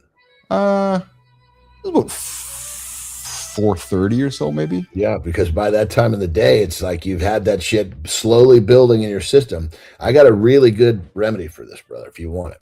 So here's what I did. I'll share with you what I did. I went and sat in my chair in the garage, and Dwayne Whitaker knows what I'm talking about here. I went and sat there, and I just put my phone away, and I just looked outside and watched nature, and just focus on my breathing and focus on bringing my cortisol down, and put myself into the moment, and put myself into where I was, and I just worked on reframing my entire mind. Then smoked a joint. But here's what was different. I didn't go and smoke the joint to get myself out of the situation. Yep. I went and smoked it once I was in a nice, mindful, relaxed state. It was like your reward. Bingo. Not the crutch. So it was a complete rewire, and I intentionally did it. I was like, you know what? I need to go have a sit. So I sat down, sat with my dogs. I had Charlie on my lap, just rubbing her belly. And I'll tell you something else Reddit has done for me too. I've actually cleaned up my entire fucking phone. I got like one thing on it because I have no interest in looking at else. What I mean, I cleaned up. Like, you look at my home screen. Like, I've actually got rid of all the shit that distracted me because it doesn't add any value to me anymore. Like, no. Yeah. So Yeah, you gotta go get that stuff 100%. because it's really not that important. If there's multiple steps to do something that you don't, you'll not do it plenty of. Yes, and you know what else I've been enjoying too, and I'll offer something that I've been enjoying doing. And I know you're a pencil guy, and I appreciate that. I don't mind talking. So ChatGPT has really good voice in it. I've actually added a journal into my ChatGPT, and I just talk to it throughout my days. So yesterday, I was just talking. I'm feeling this, feeling that. Well, dude, talking is also very helpful. Also, yeah. And then what it did, John, at the end of the day, I had it summarize it for me. I said, summarize my thoughts all day, and it gave me a nice summary of all my thoughts. I reflected on it before I went to bed last night. It was actually really cool. I really enjoyed it because it gave me, it talked me through. Hey, you were stressful. You did this, and I've just been documenting everything, which has been really cool. Go ahead. So basically what you described was, as you said, your cortisol was kind of built through the day. And you got to that point where I've had enough. I need to do something. Yes. Great for you for doing that. But here's how we manage that. And it's so simple and it'll actually save you a lot of time and give you a better second half of your day. So basically as we wake up and as we go, our cortisol slowly marches up, right? So what we have to do is we have to reset it through the day. So, and how do we reset the cortisol? We don't think about getting rid of the cortisol. We think about basically, it's because it's anxiety. We don't think about how do I get rid of this anxiety? We think, okay, turn on the gratitude spigot, turns off the anxiety spigot. So every time you eat, which we know is repetitive. Yeah. Right. Yeah. 60 seconds before you eat, go into just a nice, simple state of thought process of gratitude. And what it does, so as the day goes up, every time you have a meal, your cortisol is rising for 2-3 hours. Gratitude, eat. Smart. Gratitude, eat. And it basically by the end of the day, it's still kind of here versus way up here. Yeah. That's a good awareness point, actually, isn't it? It's really good. The crazy part is that at the end of the day, you'll still be in your creative mode, which then totally changes your effectiveness. Yeah. Because once we get that gratitude point, it's like you're kind of done. Your creative process is totally stifled. Yeah. No, dude, I'm with you. I'm absolutely with you.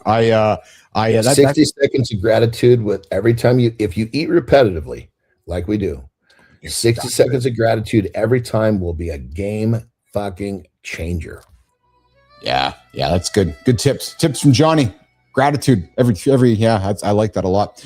About every 3 hours we eat. So it's, if you think about it, it's only 5 minutes over the course of the day, but it manages that state so you stay where you want. What I like about it, and I'm a fan because I do this myself throughout my day. I'm very intentional with it. But again, why I like our show is these awareness moments.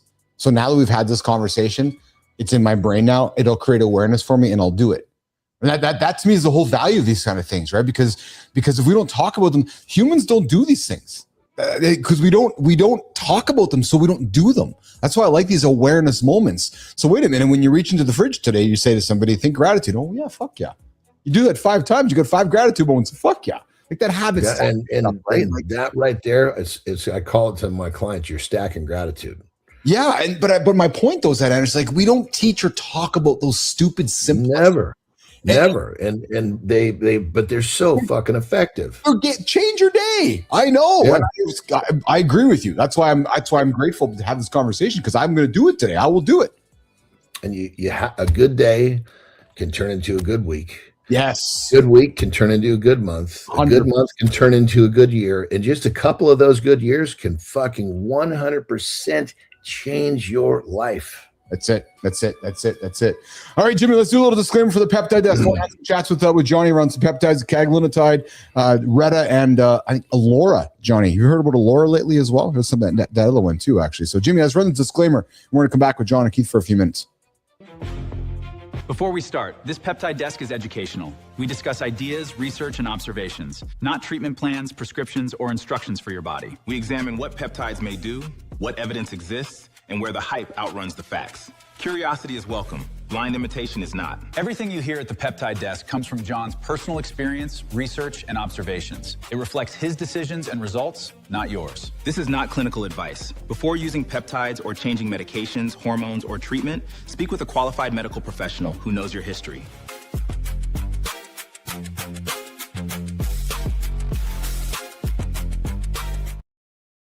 Hey guys, about a month ago, I started my journey into researching peptides, and as a result of it, we've been bringing it into the show to teach, for me to learn, for you guys to learn, for us to have this conversation around peptides. Johnny, so let's talk about caglinitide, right? It fucked me up for a while too. So just call it CAG. Everybody knows about CAG, kind of like Retta, but it's cagrilintide. Okay, yeah, and it's not a new one, I choked on that fucking one for a long time. So it's not a GLP. No.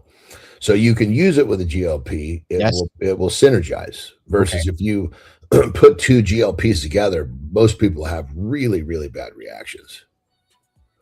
When you mix most GLPs together. Yeah, they're not designed to do that. No, like I see people stacking tirzepatide and semaglutide or tirzepatide and Retta, not advised. Yeah, and basically what you're doing, like perfect example, Retta is like, so let's just say semaglutide is here. Tirzepatide is here. Yeah. Retta is way the fuck up here. Yes. So you bring in one of these down here, you're cutting the knees of this fucking amazing molecule. You're basically handcuffing its possibilities. Let it do its job. Don't fucking, you know what I mean? It's like, don't bring it back to the Stone Ages, because you're only going to perform, or it's only going to, I shouldn't say it's not that simple, but you're taking something, you're watering down, or you're taking something that does so many great things, and you're confusing the fucking molecules with something that does a few good things. Gotcha. Talk to me a little bit about, so let's move from caglinitide to KPV. Are you a fan of KPV? KPV is got to do with inflammation. Yes. Yeah. So So KPV would be like, the simplest way to think about KPV is, and this is a kind of misunderstood one, because there's only so much. Think of like a knob on a stereo, right? Yeah. Volume, right? Yeah. Can only turn it so far. Yeah, and so this is like a regulator. So it's kind of it's helping your body's regulation, right? So it's the regulator of inflammation. So it's very helpful, but you use a very small dose compared to, say, BPC or TB. So if I understand correctly, Retta helps reduce inflammation as well. So if one is on Retta, I mean, there's so many things that it does. Why would you want to fuck with its design? Well, that's what I mean. With another GLP. That's exactly what I'm thinking. So if one is doing Retta, one might not need to take KPV because they're kind of doing the same thing. Am I correct, Johnny? I mean, you're gonna get some inflammation benefits for sure, but you haven't changed the knob of the regulator. That makes sense. Yes. Yeah. So KPV, you're going to basically kind of adjust that. You're basically helping the body reset the volume where it's not distorting. Yes. Or it's not too low. You're getting it to that place where it needs to be. Then everything else is going to work better. Yeah, yeah. I found an interesting comment from Chase Irons again this morning, yesterday, where it was too. Is he's people talk about people talk about getting fat by being on a GLP and not lifting weight. He's like, dude, I eat all the time and I'm not getting fat after 2 years of being on GLP. So there's these myths of people that go off. Well, it's because what happens is, see, the idea behind these things is it gives you this ability to reset your habits, reset how you live your life. So it's the easiest way is you're an alcoholic. So you finally fucking check into the goddamn 12-step program and they teach you to stop hanging out at the bars.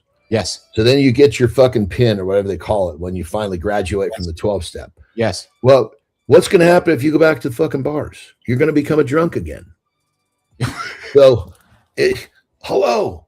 I mean, Jesus Christ, you can't just continue the same shit that got you there. The idea is it helps you reset the patterns that got you there so you don't go back to the same spot. Yeah, but it's so easy just to give somebody a needle and say, here, do this, and then I'm not going to teach you nothing. That's the problem. See, the way it was presented in the beginning was here's this shot that's going to make it really easy for you to eat less. And the most people, they're thinking if they're eating less, they're winning, right? But then what happens is it makes people eat so little that they end up fucked. That's where the whole, what do they call it? Ozempic face, because they're all fucking sucked up. They're all fucking unhealthy looking because they've malnourished the shit out of it. Yes. So the idea is we're kind of zapping, this. All of a sudden food becomes it's easier to not eat. So God, it's easier to do all this. Maybe I should make some better decisions now that it's easy. But nobody does that. They stop eating, and then when they stop taking the shit, their appetite comes back, and they do the same dumb shit that got them there. Well, fuck, of course. You became a drunk in the bar, so you fucking go to the 12-step. They help you stop going to the bar. You graduate from the 12-step. You go back to the bar. What the fuck do you think's going to happen? Do we think that we're moving? You're right, Spartacus. The mind is extremely powerful. Anderson, do you think we're moving people's? So let's use put myself on the table. Are we moving somebody's quote unquote addictions from I can't manage my food to now I'm addicted to taking food drugs to help me not eat food? Are we just? And I'm asking the rhetorical question for society. Are we just delaying things, Anderson? Do you think, or do you think it's? Do you know what I'm trying to ask? Well, it's all perspective. If you think, okay, I'm going to take this so I can eat less for a while, you haven't changed anything. It's all temporary. If you take this so okay, this gives me a shot to fucking, again, the drunk, go to the 12-step. You got all this support. Yeah. So the GLP is like the 12-step. It's your support. Yes. It makes it easy for you to make the right decisions. Yes. So start making the right decisions. And then keep making the right decisions, and you win. No, you're right. That's the best way to put it. Sorry to interrupt you. Retta helps you make better decisions. That's exactly what it is. Yes. Well, but keep in mind, even in the early days before Retta, when it was really easy not to overeat, right? Let's just say it was just an overeating issue. Let's say that someone didn't even change what they ate, but they just tackled overeating the wrong foods. Yes. So it's just a reduction. Just the simplest thing that we're straight up calories in, calories out, which is a retarded principle. But let's just say that's the only thing that we're trying to manage. Yes. Well, during the time that you're on the Ozempic, it's easy not to overeat, so you don't, and you practice this to the point where this becomes a new rhythm, a new lifestyle. Just like fucking Dan, we're helping him recreate these new habits. Yes. And pretty much these habits take over. Well, the habits now, granted, when you come off just like you're getting a tad right now, when you come off the Ozempic, you're going to get hungry. But these new habits, you have to fucking you've got these new habits to carry you through. Yes. Kind of like you're always going to want to fucking go back to that bar, but you've got new habits that keep you away. Yeah. Well said. but we've never. It wasn't presented that way. That makes sense. It was presented. It was presented as, here you go. This will help you eat less. Get the fuck out of here. When you come back here and you're 50 pounds less, you won't be considered obese on this fucking goofy chart that we use, height versus weight. And they don't give a shit if you come back and you're malnourished as fuck, but you've dropped 50 pounds. Now your height weight ratio is on point. Okay, you're not fat anymore. Take the Ozempic away. Bam, right back where they fucking started because they didn't fucking change any of the habits. It's like a window of opportunity to restructure. It's like we got Cheryl Whitaker hanging out. Jimmy, we'll bring you in a couple minutes here. Johnny, it's almost, and I'm going to make a rhetorical joke with you here. It's almost as if you or somebody could make a course, like which says how to properly live with a GLP. I'm jesting, but because from what I understand, that's not taught. It's here you go. Here's your medication. And go. Do you know how few people would do this if they realized that was part of the equation? They wouldn't be selling much of this, which really goes against their business model. But you know what I mean, though, right? Like how to properly take a GLP. But again, as soon as they fucking read it, they wouldn't buy the GLP. There's one thing I will tell you since I've stepped into the research world here. How many people, and I got to be honest, so I didn't realize that some of these tools have been around for so long. And how many people are like, so you talk to people who have been that are adamant, especially even doctors in this world that prescribe these things. Any man or woman over 40 should be on a GLP is like they should, but because of all the other benefits other than the weight loss stuff, like the lack of the loss of inflammation, et cetera, et cetera, et cetera, et cetera. No different than we talk about Teladophil, right? So, and again, I'm not trying to offer anybody advice. I'm just things you start reading and hearing about from people that have been in this more longer than my 40 days kind of thing, Johnny. Yeah.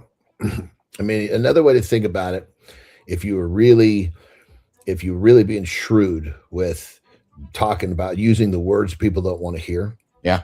If a doctor said, hey, I'm going to give you this fucking shot to take once a week, and we're going to do this for 6 months. Yeah. And it's going to make it really easy for you to restructure your habits and create some discipline. Yeah. So when we stop, you'll be okay. It doesn't sound nearly as appealing. No, no, it doesn't. But now here, take this and you're going to lose 50 pounds.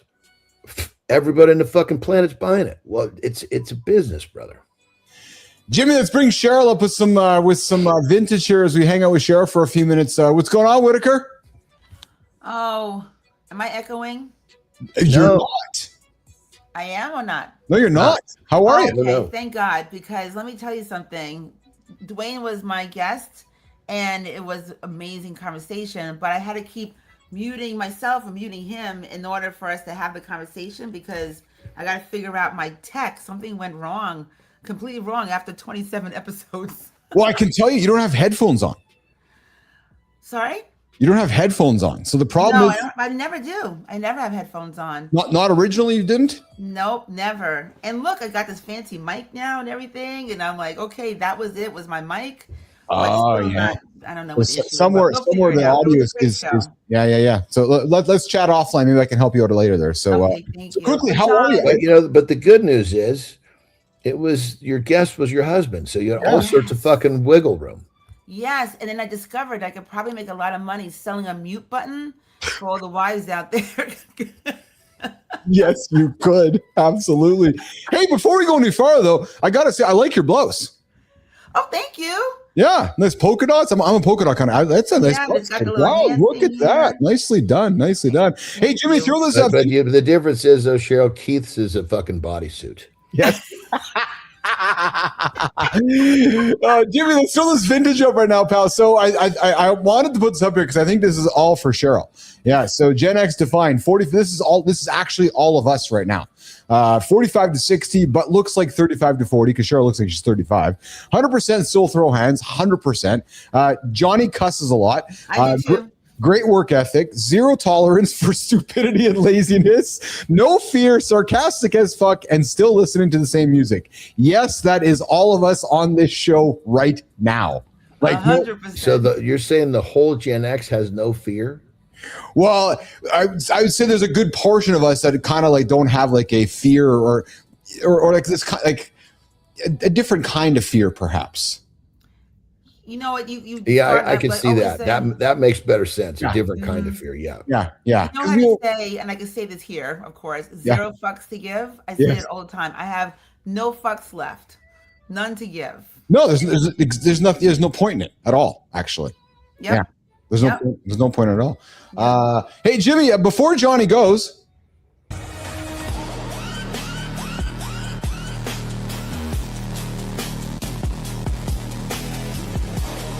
Hey, John, before you go, this gorilla is laid out like he just discovered post-nut clarity and unemployment. That is not resting.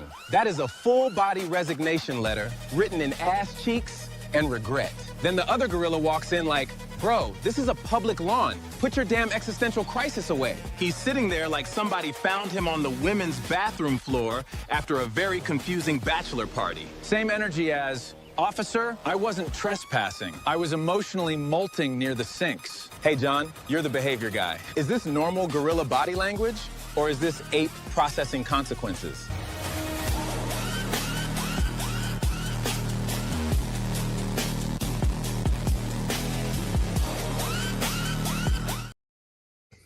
So this guy just hanging out on a Sunday afternoon. Just look at him. Just Jimmy, just hanging out. Give him a little scratch. Just a little scratch. And you can see the gay brothers were really hustling through that segment so they could fucking get on the ground and join.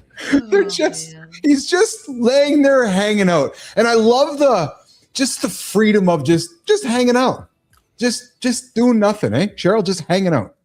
Well, this is really funny because I used to date a guy a long time ago, and he would just always have his, like, just chilling out watching television. He would always just have his hands in his pants doing that same exact thing. Like have the Junko just hanging out there. Yeah. He would always have his hands down his pants. And I was like, what if I did that? You would probably think we'd wonder. Yeah, 100%. I got no problem with that. Just hanging out, just sitting there. Fuck, man. It's just, I guess it all depends on where you are. Sitting on the couch, I'm good. Yes. Did it in the middle of a nice fucking dinner party. Okay, we got to realign. Probably not.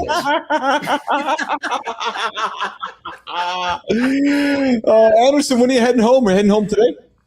Yeah. It's actually it's because we're really close to the ocean, and it's cool here in the morning. So actually, as soon as we finish here, I'm gonna go outside for a brisk walk. Oh, nice. Nicely done. Nice. Yeah. Whitaker says I'd watch. Interesting. I'm not sure if I want to know which one you'd watch, but we'll leave that alone, Dwayne. Oh my God, he's talking about me. I love it. I love it. Hey, see, keeping the spice alive after a couple years of still being married. How long you guys been married? A couple years only. 13. Yeah, look at that. I'm loving it, man. Loving it. Anderson, thanks for the wonderful conversation today. I got to get you out of here. I kept you way over time yesterday.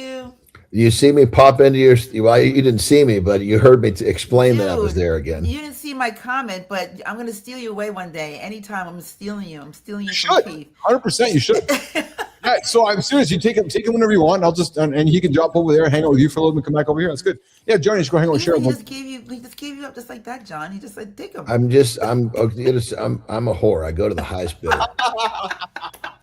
Well, I don't know with me because I sure ain't bidding high. I'm just a good brother. Just a good brother. Anderson, enjoy your walk, my friend, and enjoy your drive back. Are you guys driving home today, or that's the goal? You're gonna be home tonight? Yeah, we'll be home probably sometime in the early evening. Oh, nice. Okay, cool. Yeah. Well, be safe. Thanks for hanging out with me today. Look forward to hanging out. We got Petro back tomorrow. He's back from Kenya, so we're gonna catch up with Petro tomorrow. Very nice. I'll finally be back with my goddamn morning cigar. Come on, bro. Yes, I know. Yeah, I'm looking forward to that. Yeah, me too. All right, Johnny, lots of love, pal. Enjoy your day, okay? Bye, John. Have a good loop, my people. All right. Johnny's out of here. Left with Whitaker and Billis for a little bit here. How are you, kid? I really like the shot, man. It's a really cool shot. That's really cool shot. Thank I like you. that. And I was going to say that you look really good. Thank you. Everything, right? But really, it's your face. I mean, really.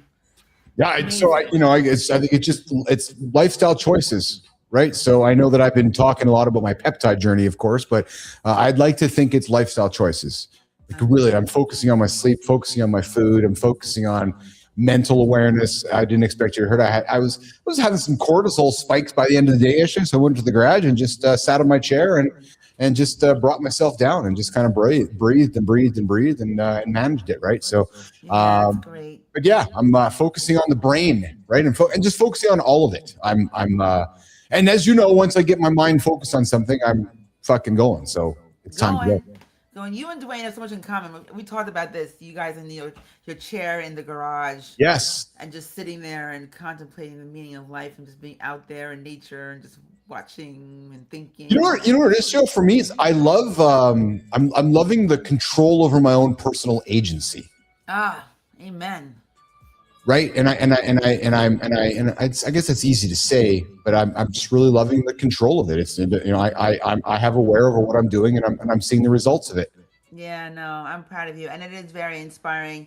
I'm getting focused myself. So. Good. Yeah. What's holding you back? Well, it's funny. Today's show was about hustle culture. Yeah.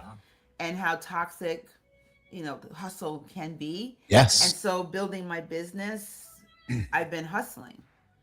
And when you do that, I've been putting certain things, on the back burner, and then realizing that, wait a second, I'm building all this for what if I don't take care of this vessel that's carrying me around and allow me to do things. If I don't take care of it, then all of this is really for nothing.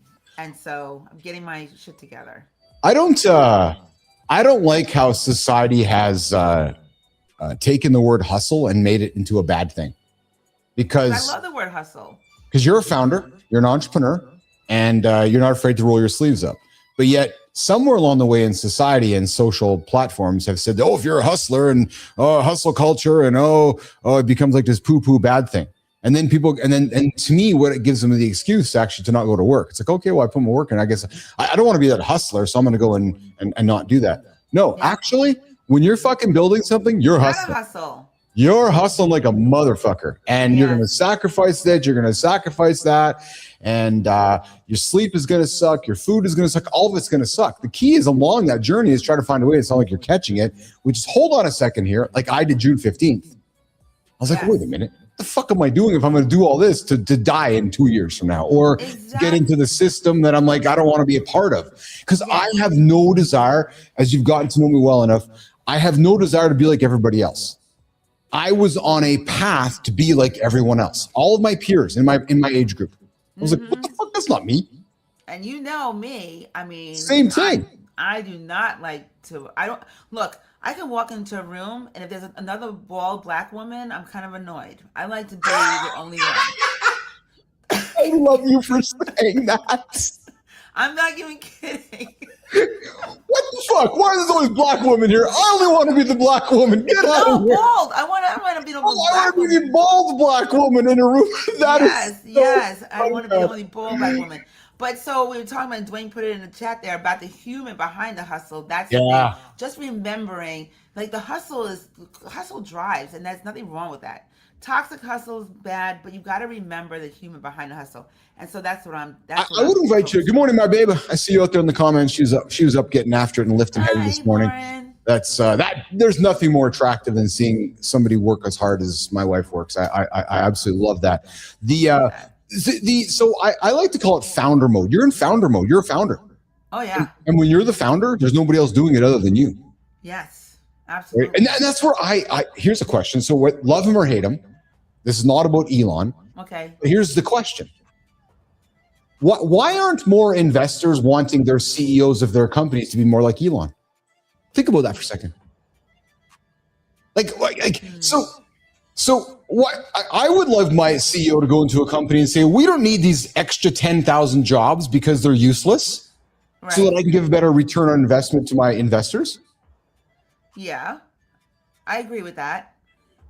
How come more CEOs aren't sleeping on the assembly line? How come more CEOs aren't sitting down with their employees and saying, what can I do to make your job better? I think too many CEOs are and that it's fascinating to me. You got one guy who we all revere. I'll say revere from a business side of things because he does things exceptional. And I know politically, Yeah. Put all that shit aside. Let's just talk purely his business execution. Mm-hmm. And then everybody wonders why nobody else is like, what the fuck? Well, what resonates most with me, what you said, is a CEO who will sleep on the assembly line, totally, and then speak to their employees about what I can do to make your life better. Because ultimately, at the end of the day, you're nothing without those employees. If every single solitary employee at Tesla, let's say, for example, won the lottery and walked off, like every single one walked out the very same day, Tesla would cease to exist. It wouldn't take long. No. It doesn't matter how AI driven things Agreed. are. Right? Agreed. And so if you're a CEO, you recognize that. But that's the problem. That's why I'm doing the work I'm doing, Keith, because there are a lot of leaders, period, who don't recognize that it really is the human behind that hustle that's getting the work done. Yeah, it's founder mode.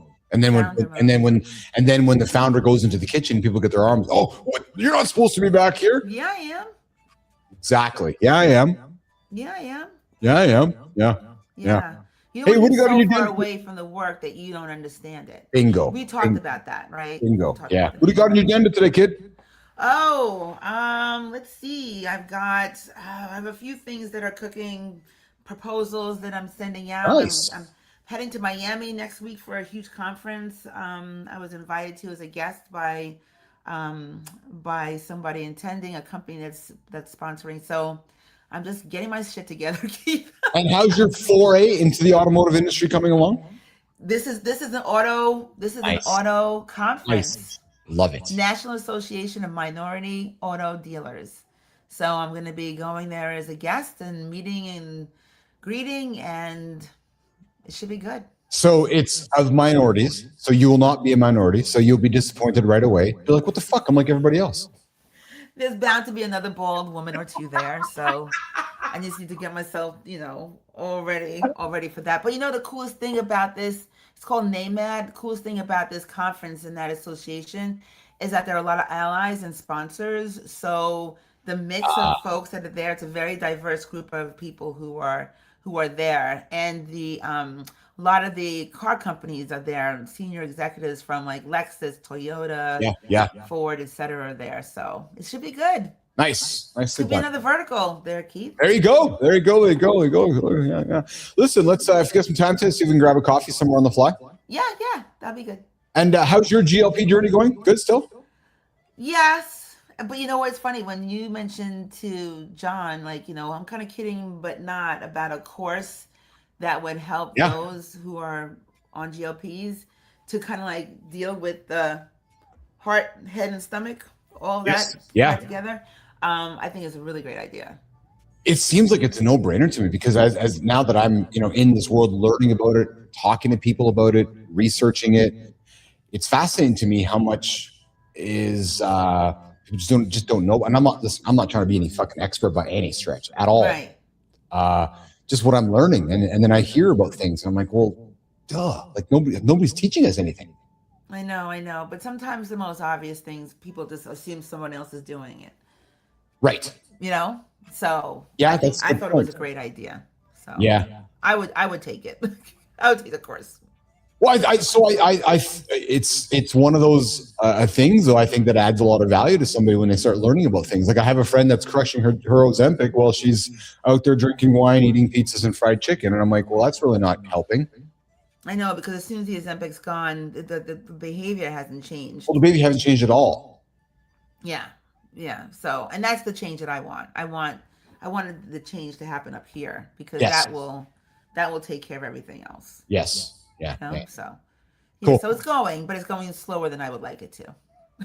Oh, interesting. So what is going slower? Like the weight loss. It's very, very, very slow. So I guess the question I would ask is, what's the rush? Oh, I know, Keith. Because we got the rest of our life to live, right? Yeah. It's funny? I catch myself in this. Okay, so I take a picture of myself on day 1. Okay, I'll take a picture on day 30. Oh, I can't wait to take a picture on day 90. And then I catch myself going, wait a minute. I'm actually wishing for the next 60 days to go faster than they're already going to go? Yeah, I know. No, I don't want that. I don't, because that means 60 days closer to my dad's death. 60 days closer to my. It's like it's funny because it's a balance. Like, what's the fucking rush to get to that picture in 60 days? Because what, I'm going to be jacked? And really, I have the conversation in my mind all the time. That's why it's like when John with Dan here today. No, just go for a walk today. One thing at a time. Rest of life. Yep, I love that. So this is a good monologue, because this monologue, before we wrap up this morning, is when did life become one endless self-improvement project? Shit. Coming up next, live on Mornings in Live with Keith, John, and Friends. Whitaker, I love you, kid. We'll talk to you later. I love you too. Talk later. All right, Whitaker's All right, bye, out. nation. Bye. Jimmy, let's do it. Morning Focus coming up next. We're going to wrap it up with the big one. And it's all about this. When did life become one endless self-improvement project? Up next, live on Mornings in the Lab.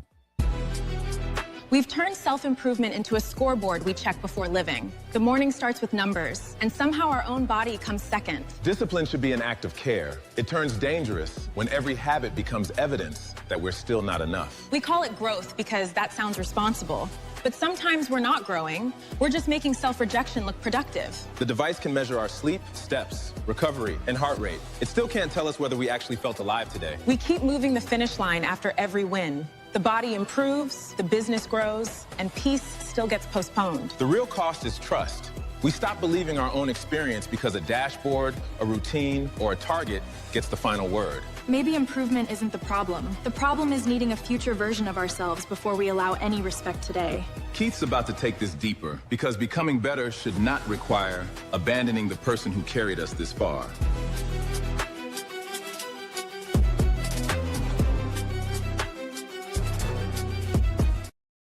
All right, this one might be as much a reminder to myself as to all of us, but this morning, before I had even finished my first coffee, I had already been graded myself. True story. My sleep score, the hours slept, my recovery, my resting heart rate, the calories burned, my steps taken, my protein consumed, and you know what? Admission, I hadn't even started living yet. Another admission. And somehow I was already behind the day, because when's the last time you woke up and you simply asked yourself this? How do I feel? Not what was my sleep score? True story. So as a matter of fact, I kind of redefined how I went about it this morning. This is why I wrote this down. So this morning, I actually focused on my feelings first using my journal app instead of my sleep score. Yesterday, it was sleep score. Today, how am I feeling? Right? Because then I asked myself, did I recover properly? Did I eat enough protein? Was I productive? Did I make enough money? Did I become a better version? Fuck, man. We've turned being alive, it seems like, into a quarterly performance review. And I got to be honest, guys, and that's why I love sharing with you, is that I'm as guilty of this as anybody. Yeah, tracking food, tracking workouts, tracking sleep, sometimes waking up feeling pretty good, looking at a shitty sleep score, and then suddenly deciding I just feel terrible. And listen, we've talked about it before. Do I trust the numbers? No, I trust how I feel. The numbers are perhaps a gauge over time. My body will tell me one thing. The data, well, it tells me something else, and you believe the data. Here's the thing. We're outsourcing our relationship with ourselves to dashboards. Now listen, I believe in discipline. You guys know that. We talk about it daily. Discipline is my life. Discipline has changed my life time and time again. Training has changed my life. Showing up every morning with all of you has changed my life. This is not me telling you to throw away your fitness tracker, your cancel your gym membership, or even starting to eat donuts in bed. No, because all that is bullshit too. All I'm saying is that, are we working on ourselves because we care about ourselves, or are we working on ourselves because deep down you can't stand yourself? That's an interesting question. Because those two things can look exactly the same from the outside. Two men standing beside each other in the gym doing the exact same leg workout, and one's training because he respects his body, the other's training because he's trying to punish it. Think about that. Same weights, same sweat, same gym, same discipline, but completely different relationships with themselves. Who are you? Are you one or the other? And that's the line between self-discipline and self-rejection, because self-discipline says this: I am worth taking care of. Where self-rejection says, well, maybe, just maybe, if I finally fix enough things, I'm going to become worth something. I'm going to get some abs so people are going to like me. I'm going to get some shoulders so I'm going to look stronger. Listen, self-discipline, it celebrates progress. Self-rejection, yeah, it moves the finish line. You lose 10 pounds, why not 15? Wait a minute, accept the 10. You build a successful company, why isn't it bigger? Wow, been there. You finish a great show, how many people watched? You eat 150 grams, could you have hit a 180? We're always judging ourselves to wanting more. We don't know how to experience our lives without evaluating our performance inside of them. Every meal, fuel. Every walk, steps. Every hobby becomes a side hustle. Every friendship becomes a network. And guys, I am guilty of this as anybody, which is why I couldn't wait to share this with you guys, because I was writing my story for all of you. Yeah, meal, fuel, walk, steps, hobby, hustle, friendship, network, conversation, content. You guys get the fucking drift? It's horrible. Rest, recovery, sleep, performance. Everything seems like it's another fucking KPI.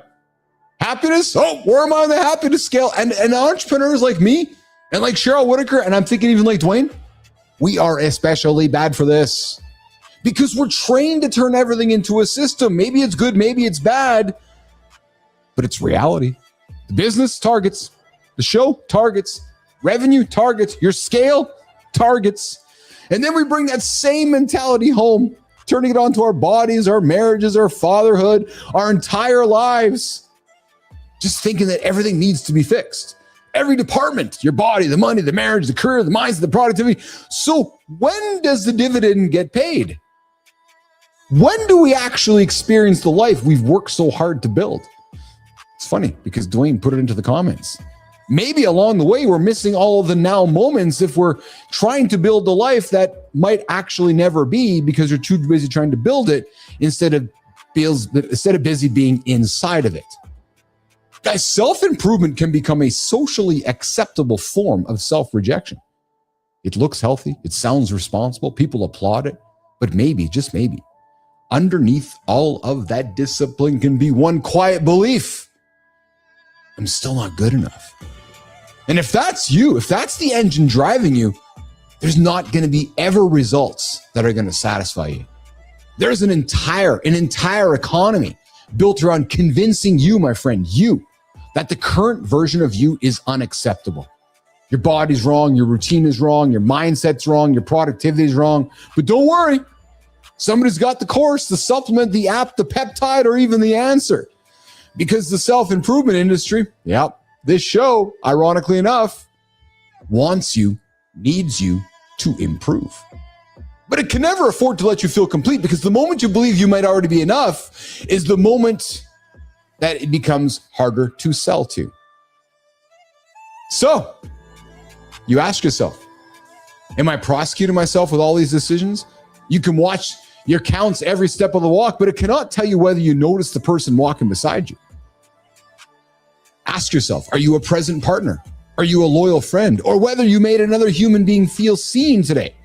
Because the most meaningful parts of life often leave no data behind, my friends. Because maybe the answer isn't less discipline today. Maybe it's more humanity inside of the discipline. Maybe that one walk doesn't count toward anything, or maybe it's that one meal that you don't calculate, or the one conversation that you don't turn into content. Because at the end of the day, you have to ask yourself what you improved. Did I actually live today? Did I work on myself? Did I push myself? Did I challenge myself? Because if you did all that, don't abandon yourself in the process. Because the goal isn't to become a person who no longer needs improvement. That person doesn't exist. The goal is to become someone you don't have to hate into changing. And there is a big difference with that. Let me say it again. The goal, my goal, your goal is to become someone you don't have to hate into changing. Because you are allowed to become much more than what you want to today, without believing that who you are today is somehow less.